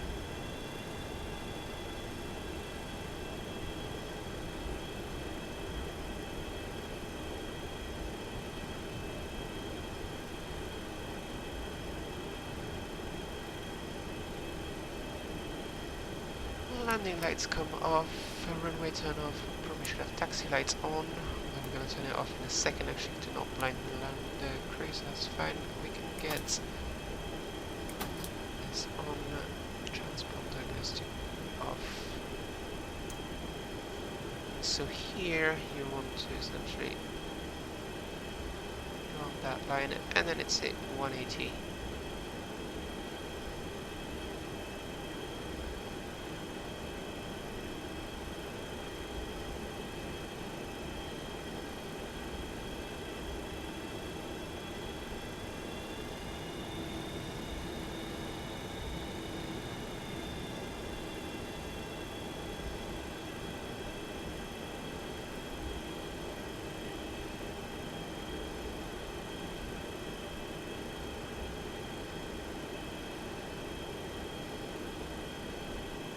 not too bad without a marshaller.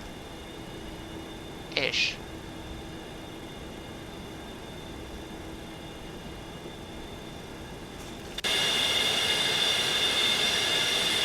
So, I know this is cheating, but in my defense, yeah.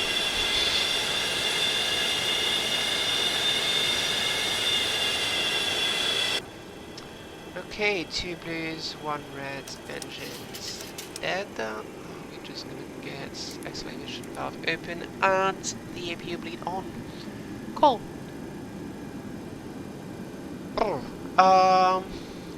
Again, might take a 5-minute break. Actually, we'll get the doors open and everything before. Oh, let's do just a quick replay before we open doors and everything.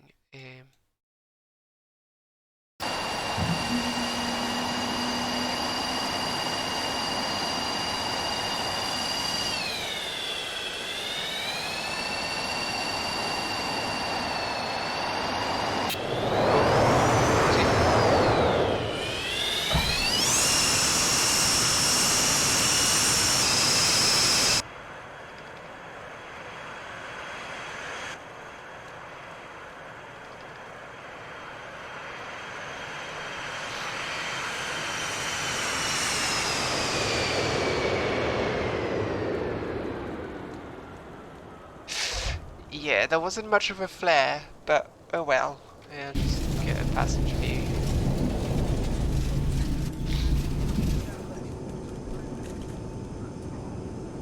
There we go.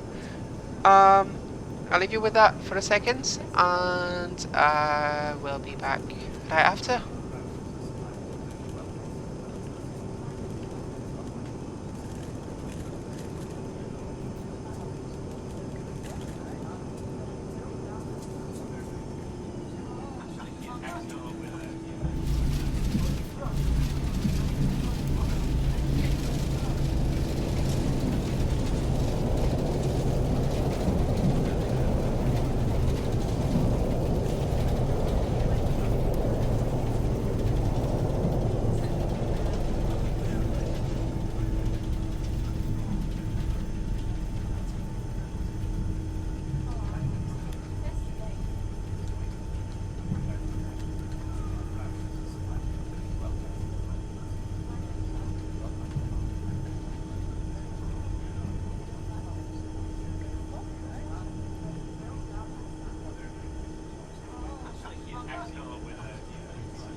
I was indeed muted. Can you hear me alright now?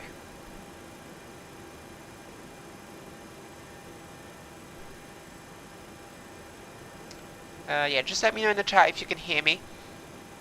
Cool. Right, okay, so let's start the briefing again.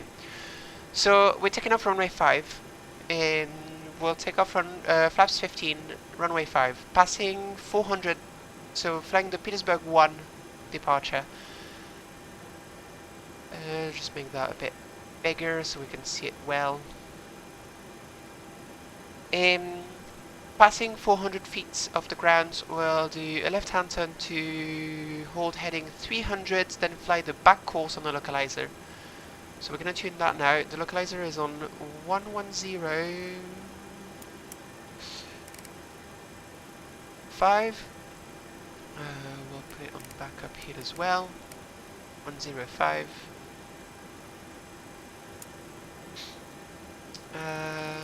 Nope. And the course is 164.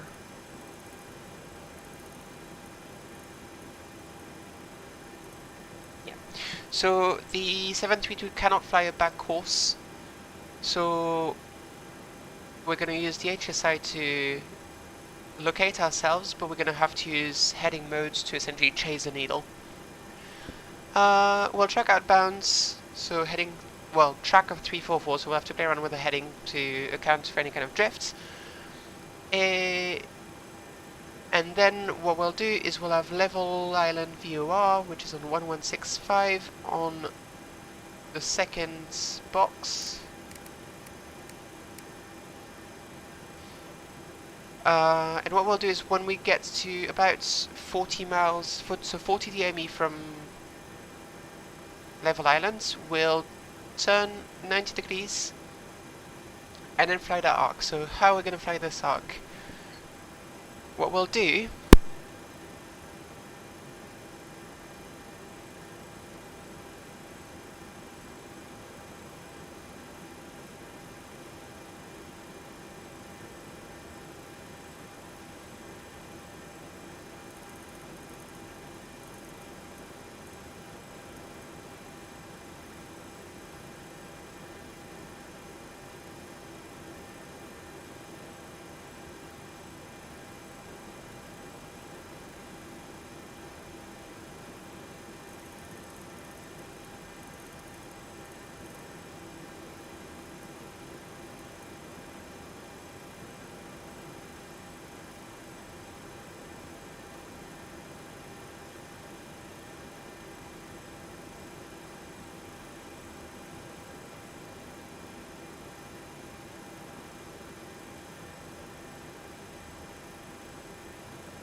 now. Is it better? Oh lord, I really need to get a better mic. Something that does not disconnect every 2 seconds.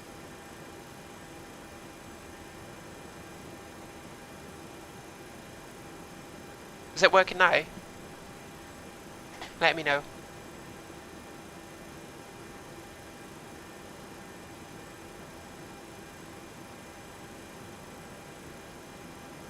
Cool. Yeah, so if we look at our flight plan for this flight, yep, Petersburg to Juneau. Yeah,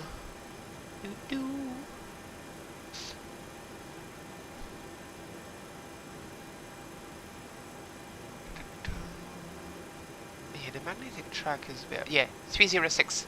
So we're essentially just flying our way completely. So on that radial, so it's the same radial we're flying, obviously, well, same course, we're flying away from Level Island and then into Sisters Island, and Sisters Island will be our initial, well, initial fix for the approach. I hope that was okay. Actually, probably should set up also my weight and balance. And okay, so we're actually not gonna fly that high because I need to set up my sim brief properly. But it gives you very high cruising altitudes for the 7.3, which you can kind of reach, but very, like, you can just reach it, and then single pilot VOR to VOR, you don't want to be high and fast. I'd rather we cruise a bit low and suboptimal altitudes and then have time to breathe and think about what we're doing. So we're gonna fly flight level 200, first flight level of the day. We're gonna set up weight as well.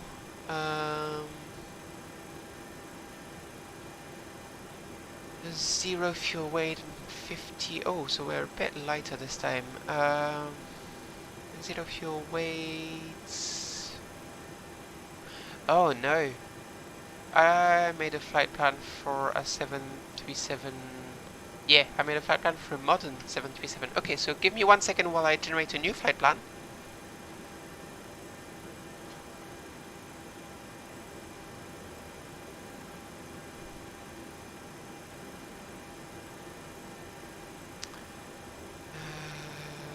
Vintage, that's what it wants. 737, what time is it now? That's about the time we want, so we'll take 10 minutes after it generates.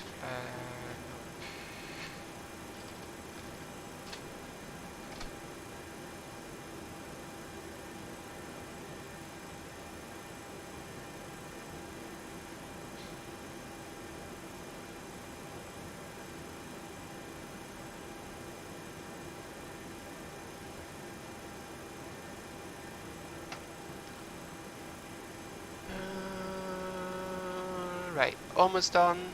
Apologies.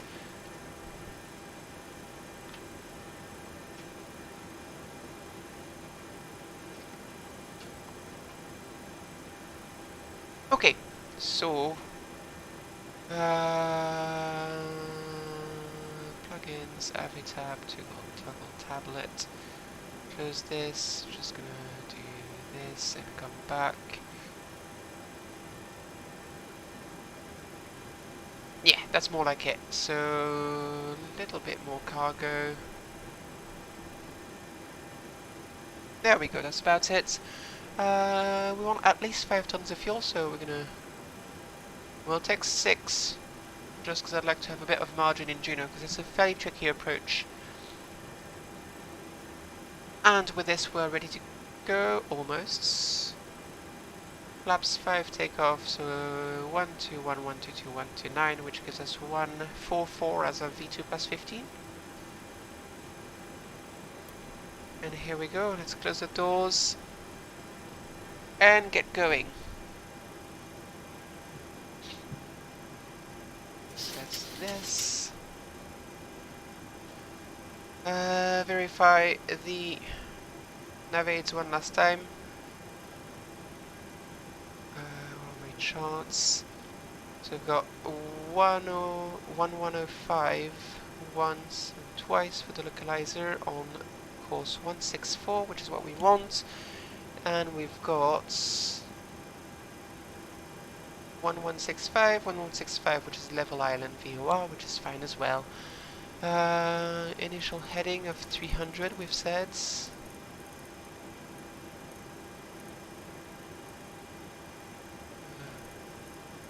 Cruise altitude here.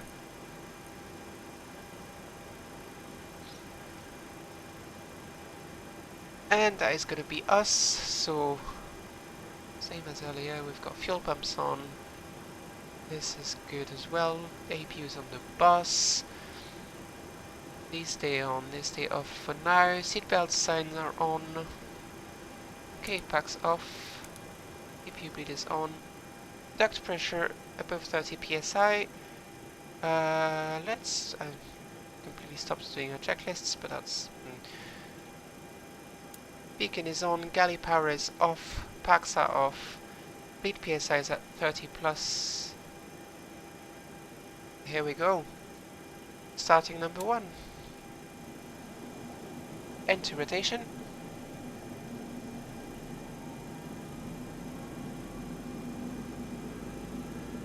Oil pressure.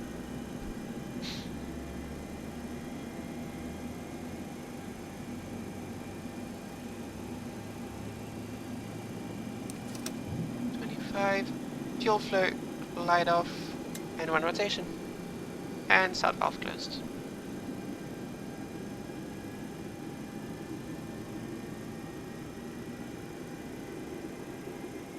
Oh wow, I don't know what that truck just tried to do, but that was some interesting donuts there. Good start on number 1, starting number 2. Into rotation, start valve open, oil pressure is rising.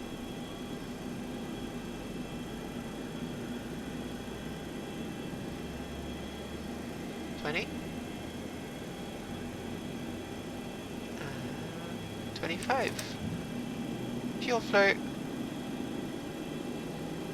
light off, and 1 rotation, and start valve closed. Wait for it to stabilize.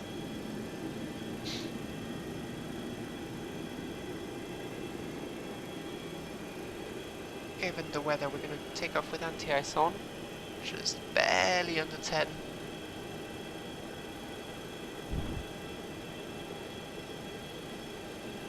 Okay, start switches to continuous. Generators on the bus. Probe heats. Electrical. APU bleed off. Isolation valve to auto. Packs are coming on. Get the anti-ice on as well. APU's coming off.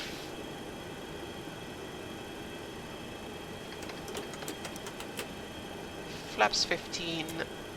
Wait for that to come in. 83, 83, and 83. All set on 120, 120, and 120. Altimeters are cross-checked. This is going to be in heading modes. I'm going to leave it that way. I'm going to set that 20 degrees, which is good first approximation.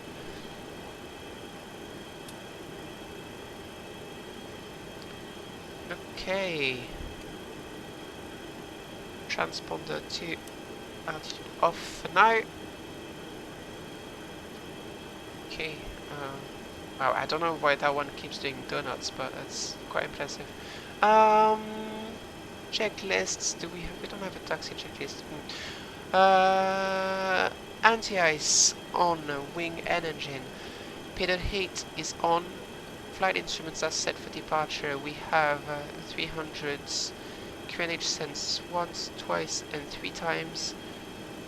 11050 for the departure localizer. On course 164, it'll be a backtrack departure. Flight controls, up, full down, full left, full right. Stab trim is set at 5.2.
Let me know if you can still hear me, by the way, because Mike is apparently being facetious tonight.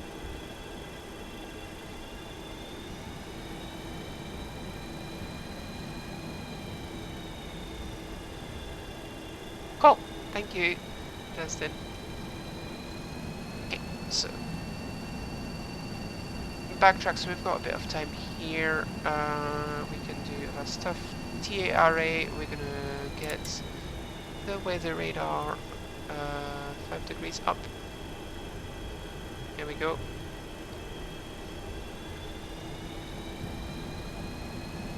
Okay, everything else looks in order. Checklist, transponder on, landing lights are on. Before takeoff checklist is complete.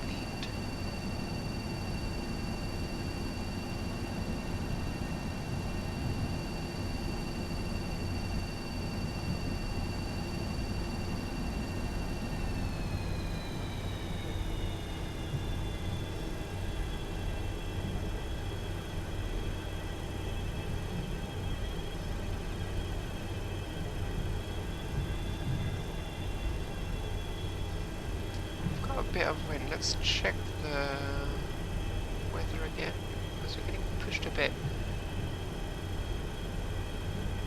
Oh yeah. So the wind has changed quite a lot.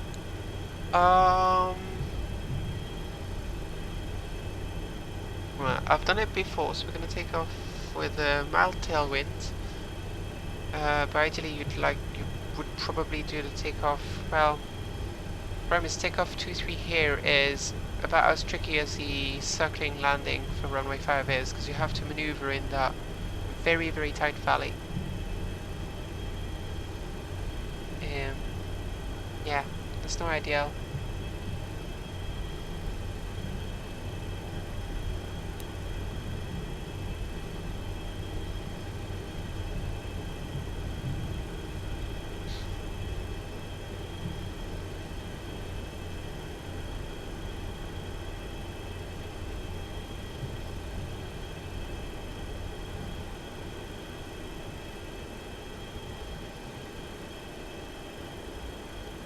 So we want to use like as much of the runway as we can.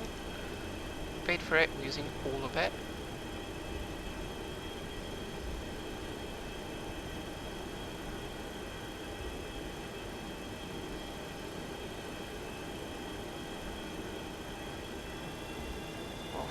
Yeah, that weather is getting interesting. I hope we will manage to get into Juneau. I am not sure of it at all.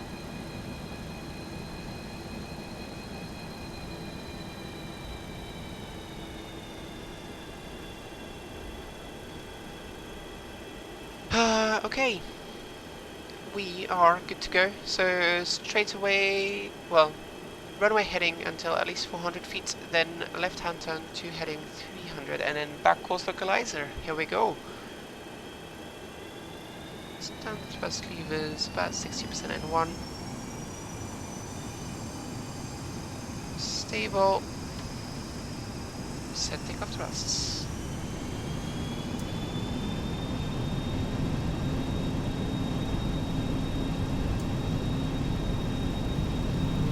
Very slight ailerons into the wind. You don't want to get the spoilers up.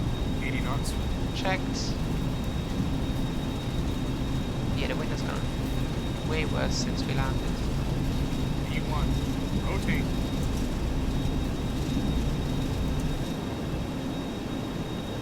Positive rate, gear up.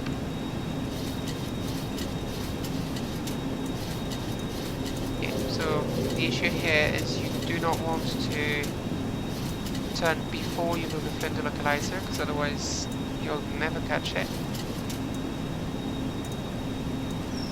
That is rubbish weather.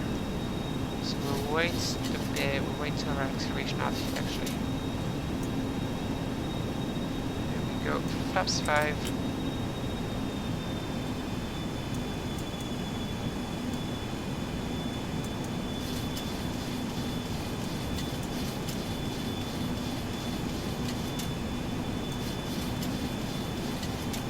Again, we're going to do this.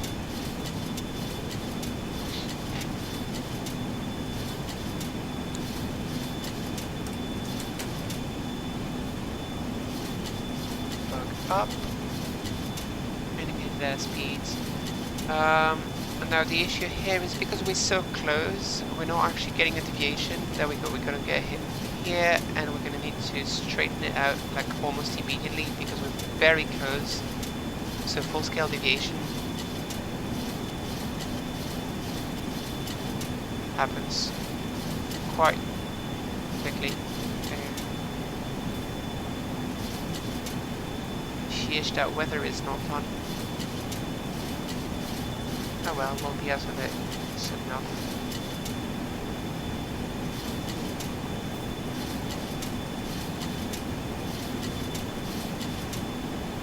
There we go, see, it comes in really quickly, so yep, we're in for a bit of wiggle, but oh well.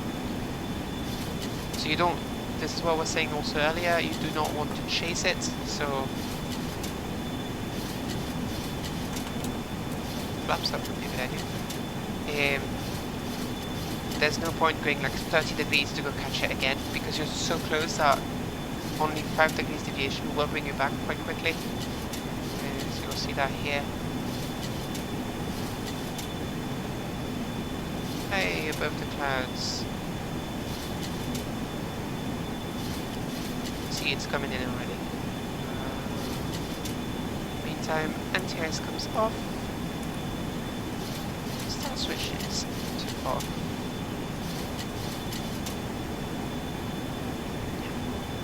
Good. So brake is off, we can speed up to 250 knots and slowly capture that back course.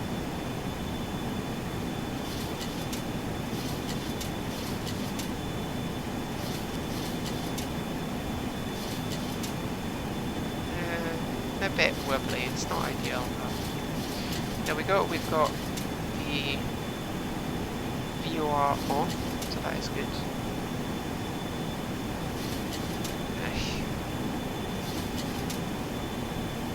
It's not very precise flying on my parts, apologise.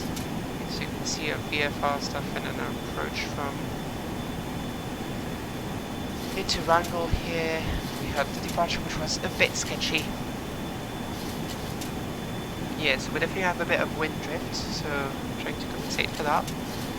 Get the retractable landing lights off. Anti-ice can come off. And we can do our after takeoff checklists. Seatbelt switch, we're going to leave on for now. Anti-ice is off. Flaps up, no light, gear up and off. Hydraulic pressure in the green and quantity normal. After takeoff checklist is complete.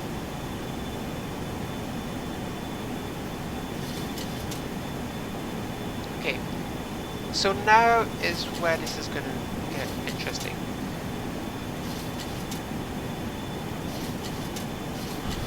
We're going to flip our radio now, so that way we've got the localizer still on this side if we need it.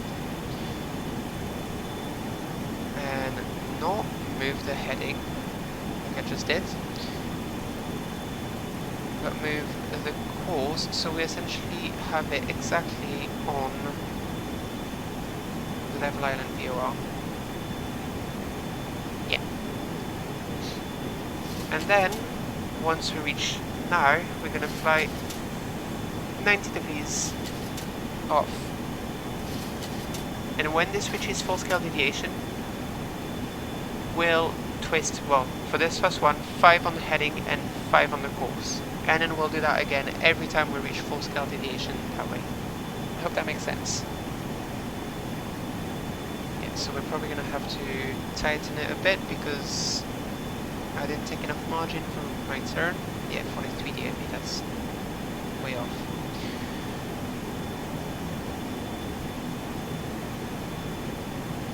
So course 170, which means we should be flying 170 minus 90, that's 80.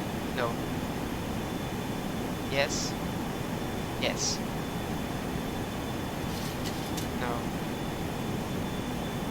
Oh my god, it's plus 90, not minus 90. Anyway, I should be flying 260, but I'm gonna fly 250 to correct for the distance error. In the meantime, because everything happens fast, we are going to start, well, at least tune the Sisters Island VOR, which is the beginning of our approach into Juneau. Which is on 114.5.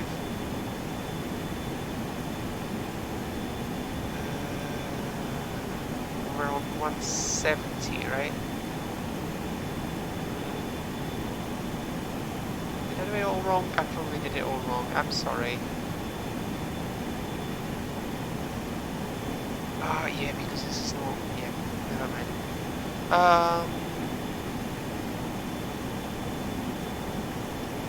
What was I doing? Yes. 1, 4,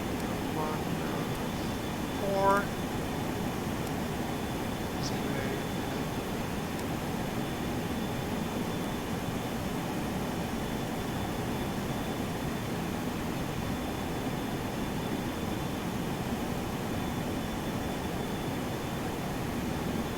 And then what we want is to bring that tail slowly to 306, which is a radial out of Level Island and into Sisters Island. We'll set standards.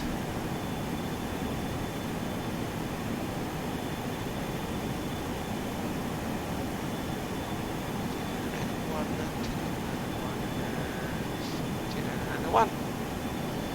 Set 3 times.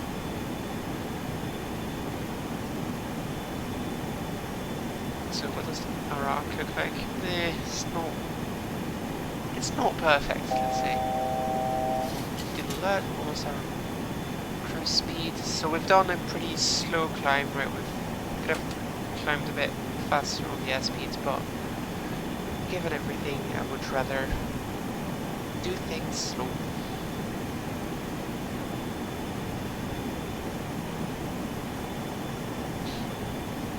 So if you look at the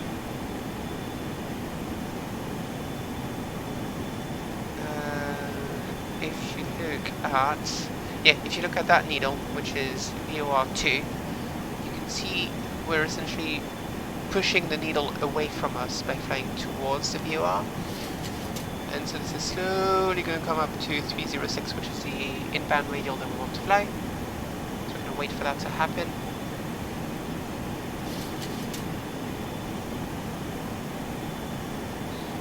Let the speed climb slowly to our speeds.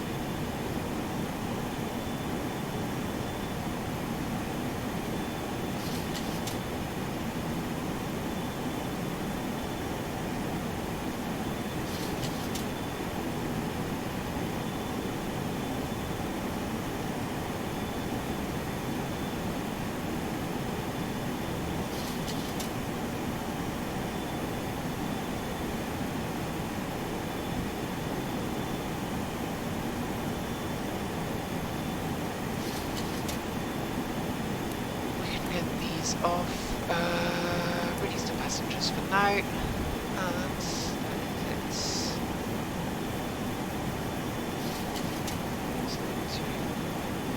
-2.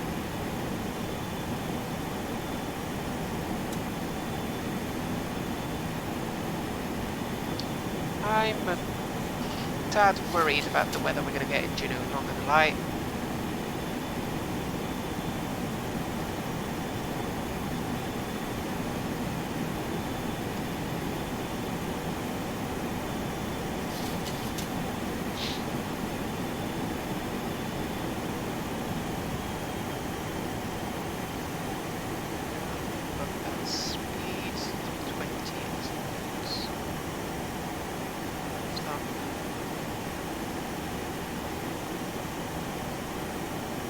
And 306 here, almost on that radial, so we're going to switch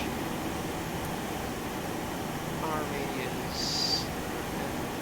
306. We're almost there, so here we go. Turn towards our next waypoints, which is Sisters Islands, which will also be our initial approach fix. And actually, so we're probably going to shoot a tiny bit. Avitab, and let's talk about this approach.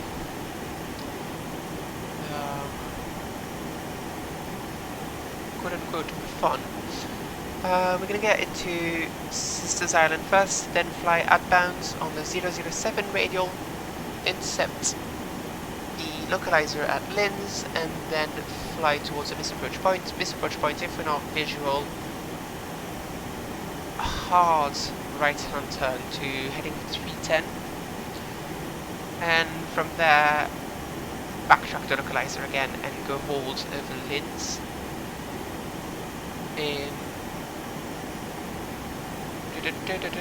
So just before actually we do anything else, I'm just gonna check. So we want to be Linz, we want to be at 5.6. So what we're gonna do is we're gonna aim for 5.6 at at Sisters Islands, just because same as earlier, I want to have as much kind of time to think about what's happening as possible. I'm just gonna switch that to localizer now. So I want to be at 5.6. Let's run it down to 5. We're cruising at flight level 200, so that's a 15,000 feet difference. Climb speed that's 45, so what we'll do is at 50 DME we'll start descending. Okay, so let's look at this approach. We're going to track towards Sisters Islands, so we're arriving roughly that direction. At Sisters Islands, intercepts the radial 007 outbounds. Kind of the same situation as we had earlier, and well, we've got a fairly sharp intercept, so we want to kind of anticipate it, which means that, so there's a 12.4 distance between here and Linz. At 10 we'll start thinking about turning into the localizer. For the approach will be, so first step down will be 5,600 at Linz, which is 14 miles DME on the localizer, and then we'll have a first step down to 3,700 to Barlow, which is the final approach fix. And then our minimums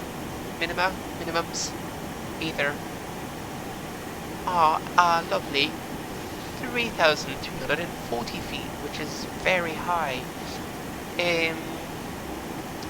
which, you know, is slightly worrying. We'll have a listen to the, well, I'll read for the ATIS in a second. We'll take flaps 30 for that one. No need to be extra draggy for this. And we've got a relatively long runway, at least compared to everything we've flown today.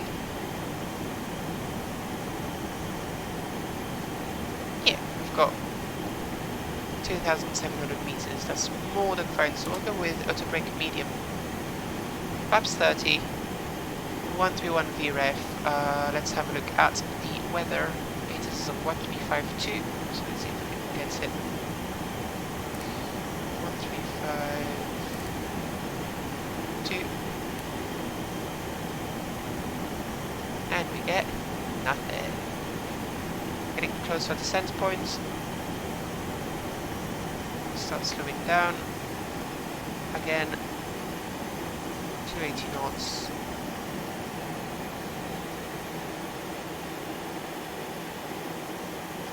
Sets 5,600. Sets. Indicate their speed modes.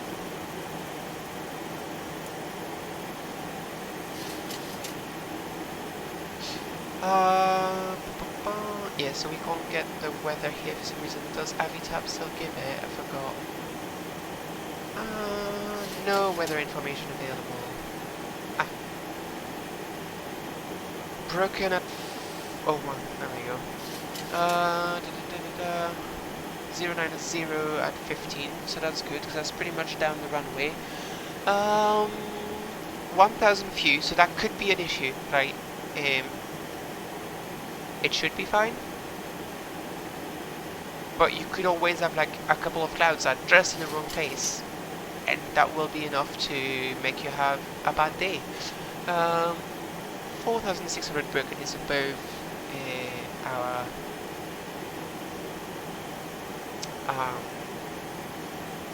minimum, so we should be fine. Altimeter 2974. Wow, that's low pressure. So set it high, passing 18.3.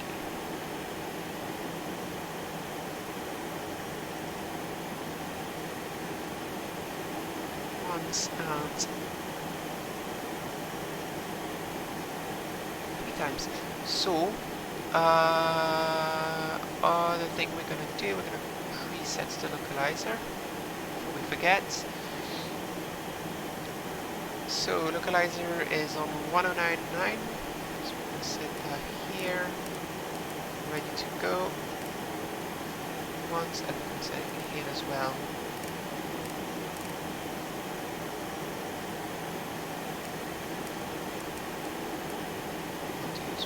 This like already on the localizer, and we put Sisters Island back up here.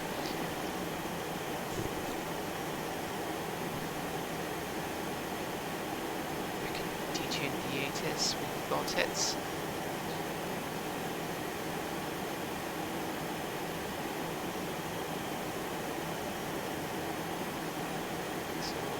I always forget to set this in the climb to something that's not takeoff thrust for a while too late now, because that'll be our go around APR. So just about 10,000 feet to go, and we've got 30 miles, so that's pretty much exactly where we want to be.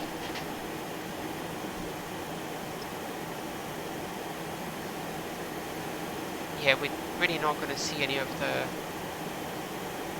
beautiful Alaskan landscapes that way. Spot some mountains. Rather than spot as good as we'll get.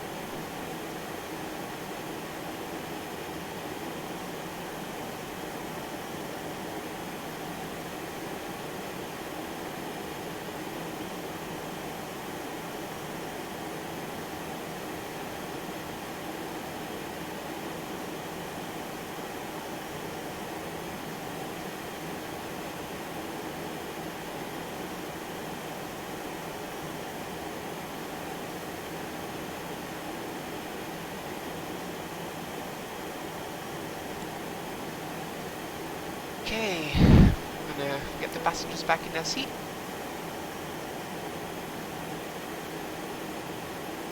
To control wheel steering. Need to bring that back to 240 knots. We might actually go, yeah, we'll go 240 first, and then we'll go to 200 once we get to the flaps 1 200 by Sisters Islands, and then configure at least flaps 5 180 knots before intercepting the localizer. So just make sure we're slow in time for some beautiful view in the those lovely seat fabric.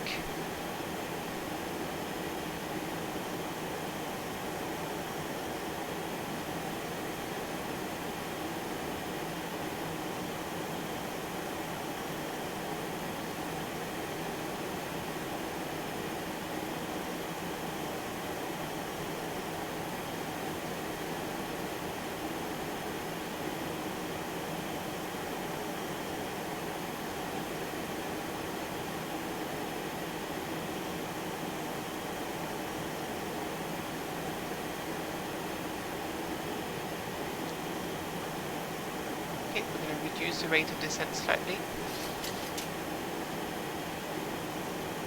Bleed off some speed before we reach 10,000.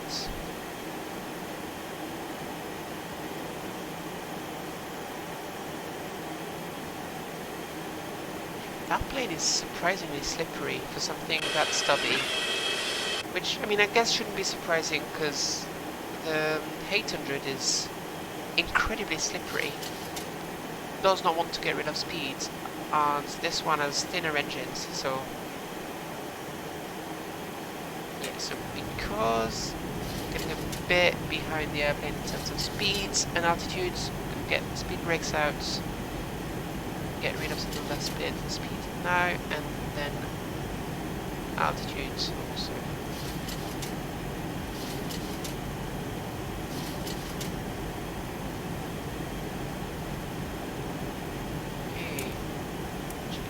This, yep, get, yeah, engine NTI is going on. This is set. Set approach, seatbelt are on, NTIs is open. Landing lights are on, altimeter is set. 29711 once, twice, and 3 times.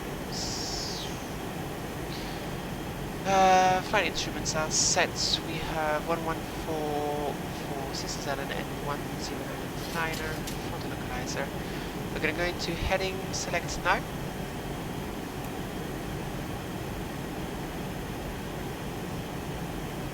And then we're going to tune our 007 course here, so we can prepare for a flyover and incept. So we're going to fly over at 5,000 feet, which is about a mile. So this is going to read 1 mile when we're over the BOR. So when it's about 2 or 3 miles, we'll start our turn. Make sure we don't overshoot our turn too much, because there's pretty big mountains if we don't follow this properly. So we don't want to muck about.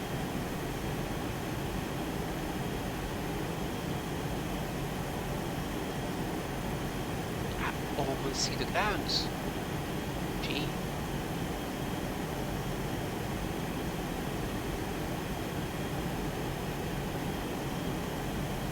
Here we go. Yeah, see, like I waited too long already, I'm pretty sad. Because we're pretty much over it now, but oh well. Yeah, we're fast. We're way too fast. For my liking,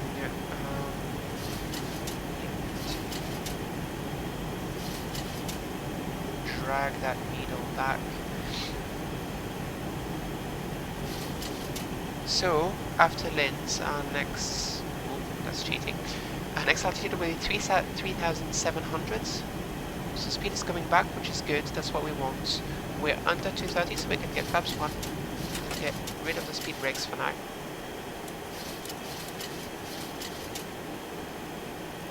Still. Oh. Actually. Coming back in now, so that's good. So when this is 10 DME, we'll need to do a switch to the localizer. Almost forgot to watch the speed here. This is good anyway. We're going to go down to 180, flaps 5. We'll switch to the localizer now.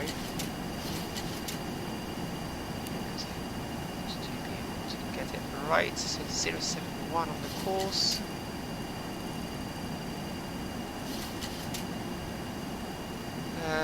We can see here that we're still, we're almost perfectly on the 007 radar, 005 just now, so we're still moving a bit, but 6 miles, we still have a bit of time. Linz is at 14 miles from the localizer, so essentially when we're both at 12 miles here and 14 miles here, we know where we want to be.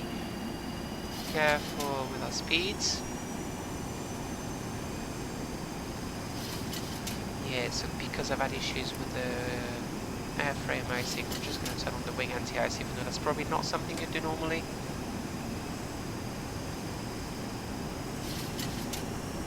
I just, yeah, would rather not get trapped in icing.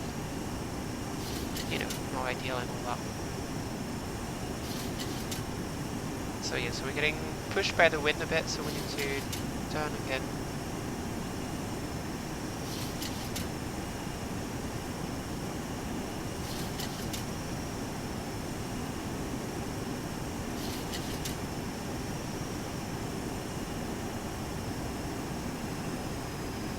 Nine miles. Remember, 12 miles we're going to, well, 10 miles and something we're going to start turning into the localizer. Good now, give us a good 30-degree intercept. We cannot descend until we've passed 14 DME on the localizer, and after that we can descend to 3,700. We are in the soup, so hopefully we'll get in still, but there we go. Localizer alive.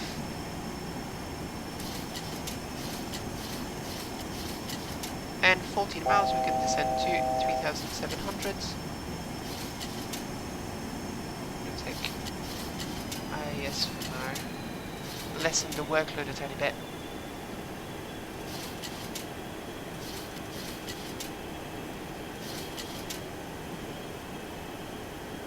Wow, this is lovely weather.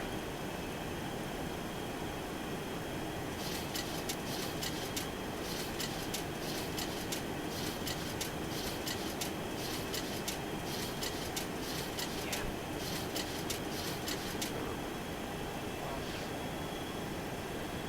Leave that essentially in vertical speed, even though it's not really vertical speed, it does the job good enough. Sometimes you have to play around a bit with that to balance, but that's not good. We see a bit of ground, so that's promising.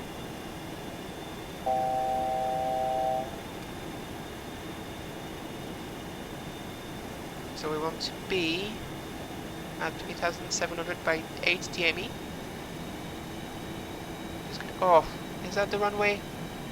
Look at this, we're all good. All good.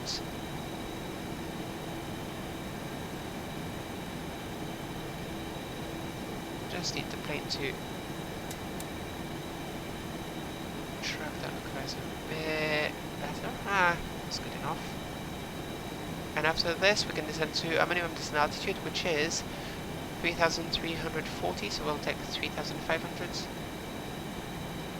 Or, because we're visual, so we're less than 1 mile, so we can bug the next one, 3,500, which of course it doesn't change that much. Okay, gear down, flaps 15, and disconnect.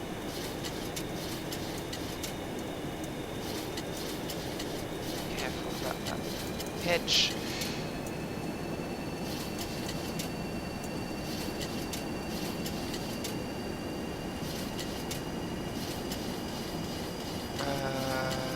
I didn't check what wind direction we need to apply here.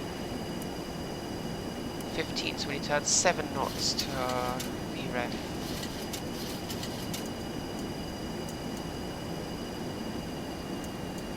Stay flaps 15 for now. That is fine. We'll bug the missed approach altitude, which is 9,000 here.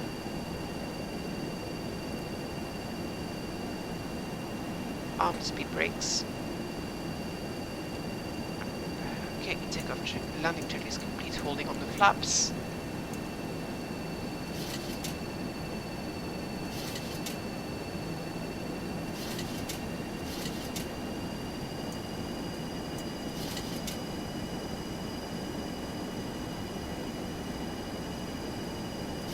And actually, flaps 30.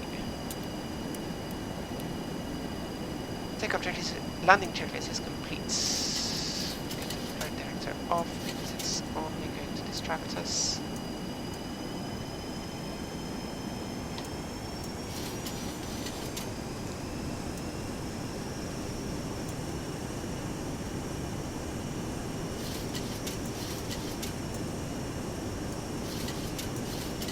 So we're below minimums now, so any loss of visual contact with the runway, it's a go around immediately. Also past the missed approach point where we're at 40 ME, so we need to be on it.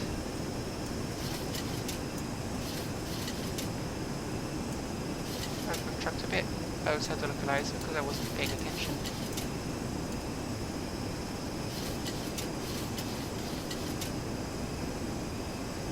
Motor brakes are set.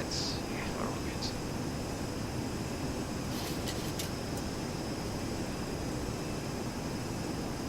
Yes, you can see if you have to go around here, it gets exponentially dicey as you get closer to the runway because there's those big hills that are not exactly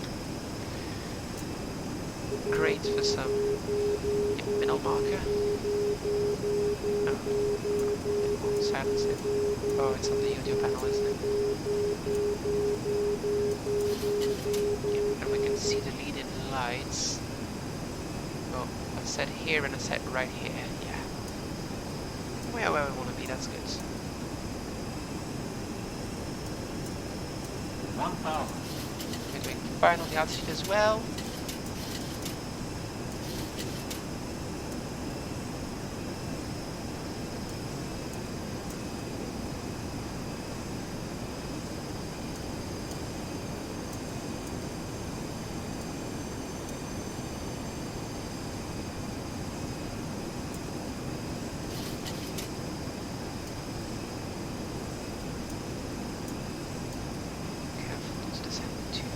Here. Minimum. Continue. Yeah, no, it was set. Well, no, it was set. I just, yeah.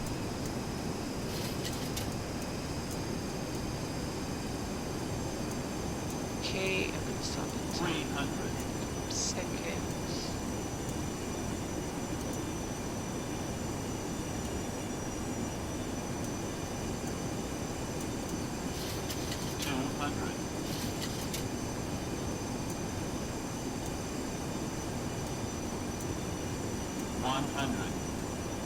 Here we go. 50, 40, 30, 20, check. 10. That was firm. Speed brakes are up. Reverses. This out. Yeah, there was a bit of a thumper.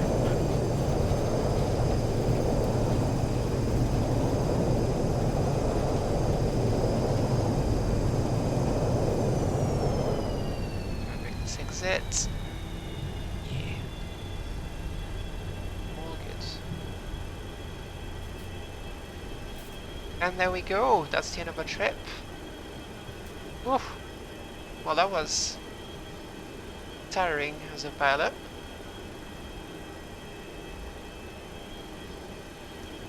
Alright, folks, welcome to Juneau. Landing lights can come off. Strobes can come off. We'll wait to be on the taxiway to do the rest.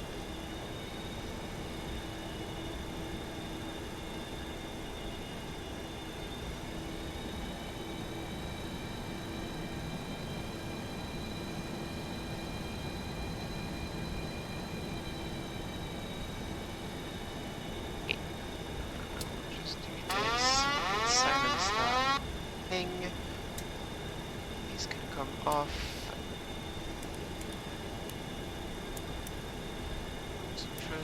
Lights are off. Where the radar is off, and this goes off as well. And we can start the APU.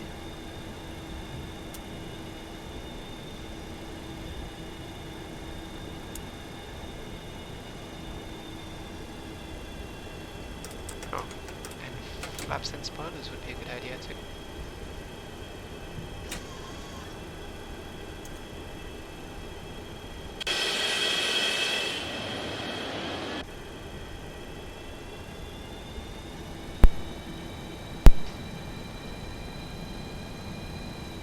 Okay, we're gonna take that first gate here.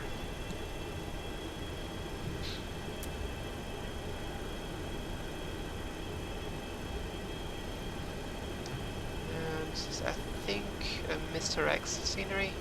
But it's like old, I think it's like Explain 10 originally. But I mean, it works.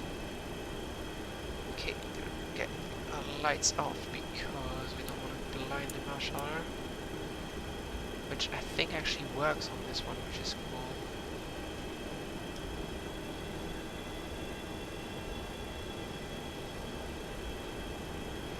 Goes the APU, cool. So, how are you gonna work? Yes.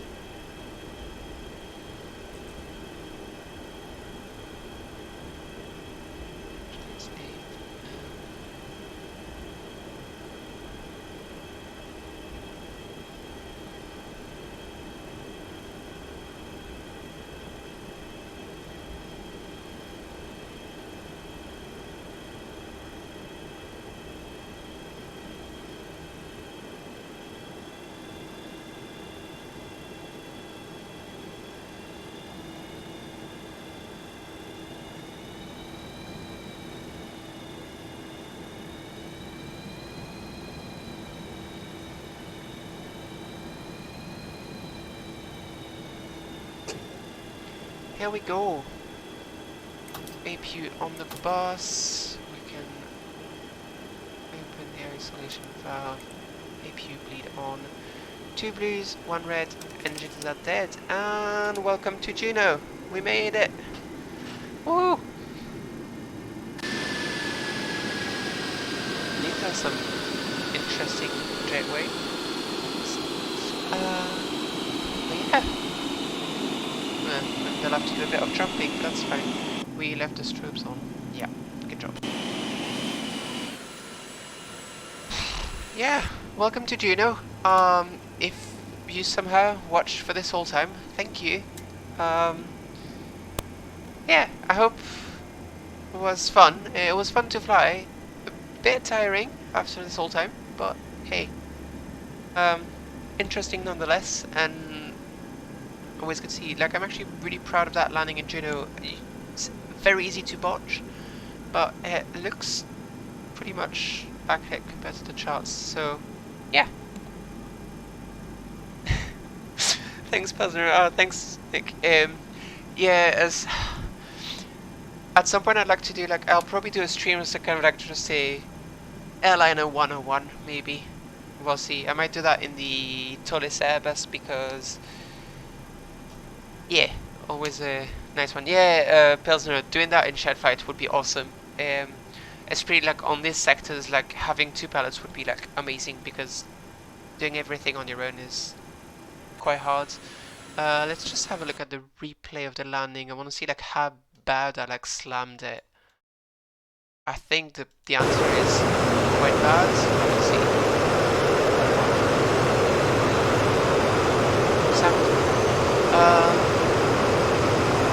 Yeah, I'll try to do quite things I like to do. I like to do kind of like how to do like basic UI navigation with 732, just because I think it's incredibly rewarding once you manage to do it. It's very fun and very rewarding.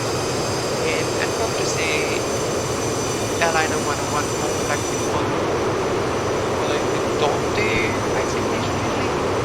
Because there's like so much going on, but especially like in a flight deck like this where it's just like 200. team pages everywhere. Yeah. Let's see what that looks like. These ships were pretty much bang on center line, everything,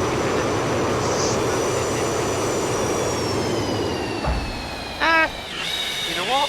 I'll take this, and it was almost exactly on the 10 mark. But yeah, I'm calling that a success. Right, we'll close with this, with the passenger view. It's always a fun one to have.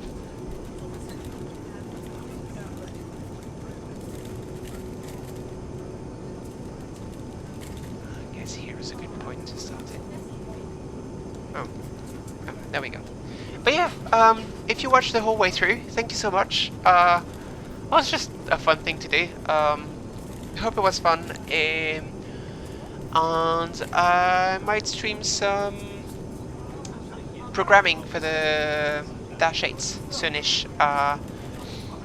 I'm getting close to having something that can actually control the autopilot with the flight management computer, so that should be fun. Once we can have this, it might be a fun few hours of debugging the autopilot, seeing how that works. Probably a lot of pulling my hair out, but that's part of the fun of programming, I guess. And yeah, that's pretty much it. Thank you very much for watching. Enjoy the landing, I guess, and I shall see you next time I'm streaming. Bye bye.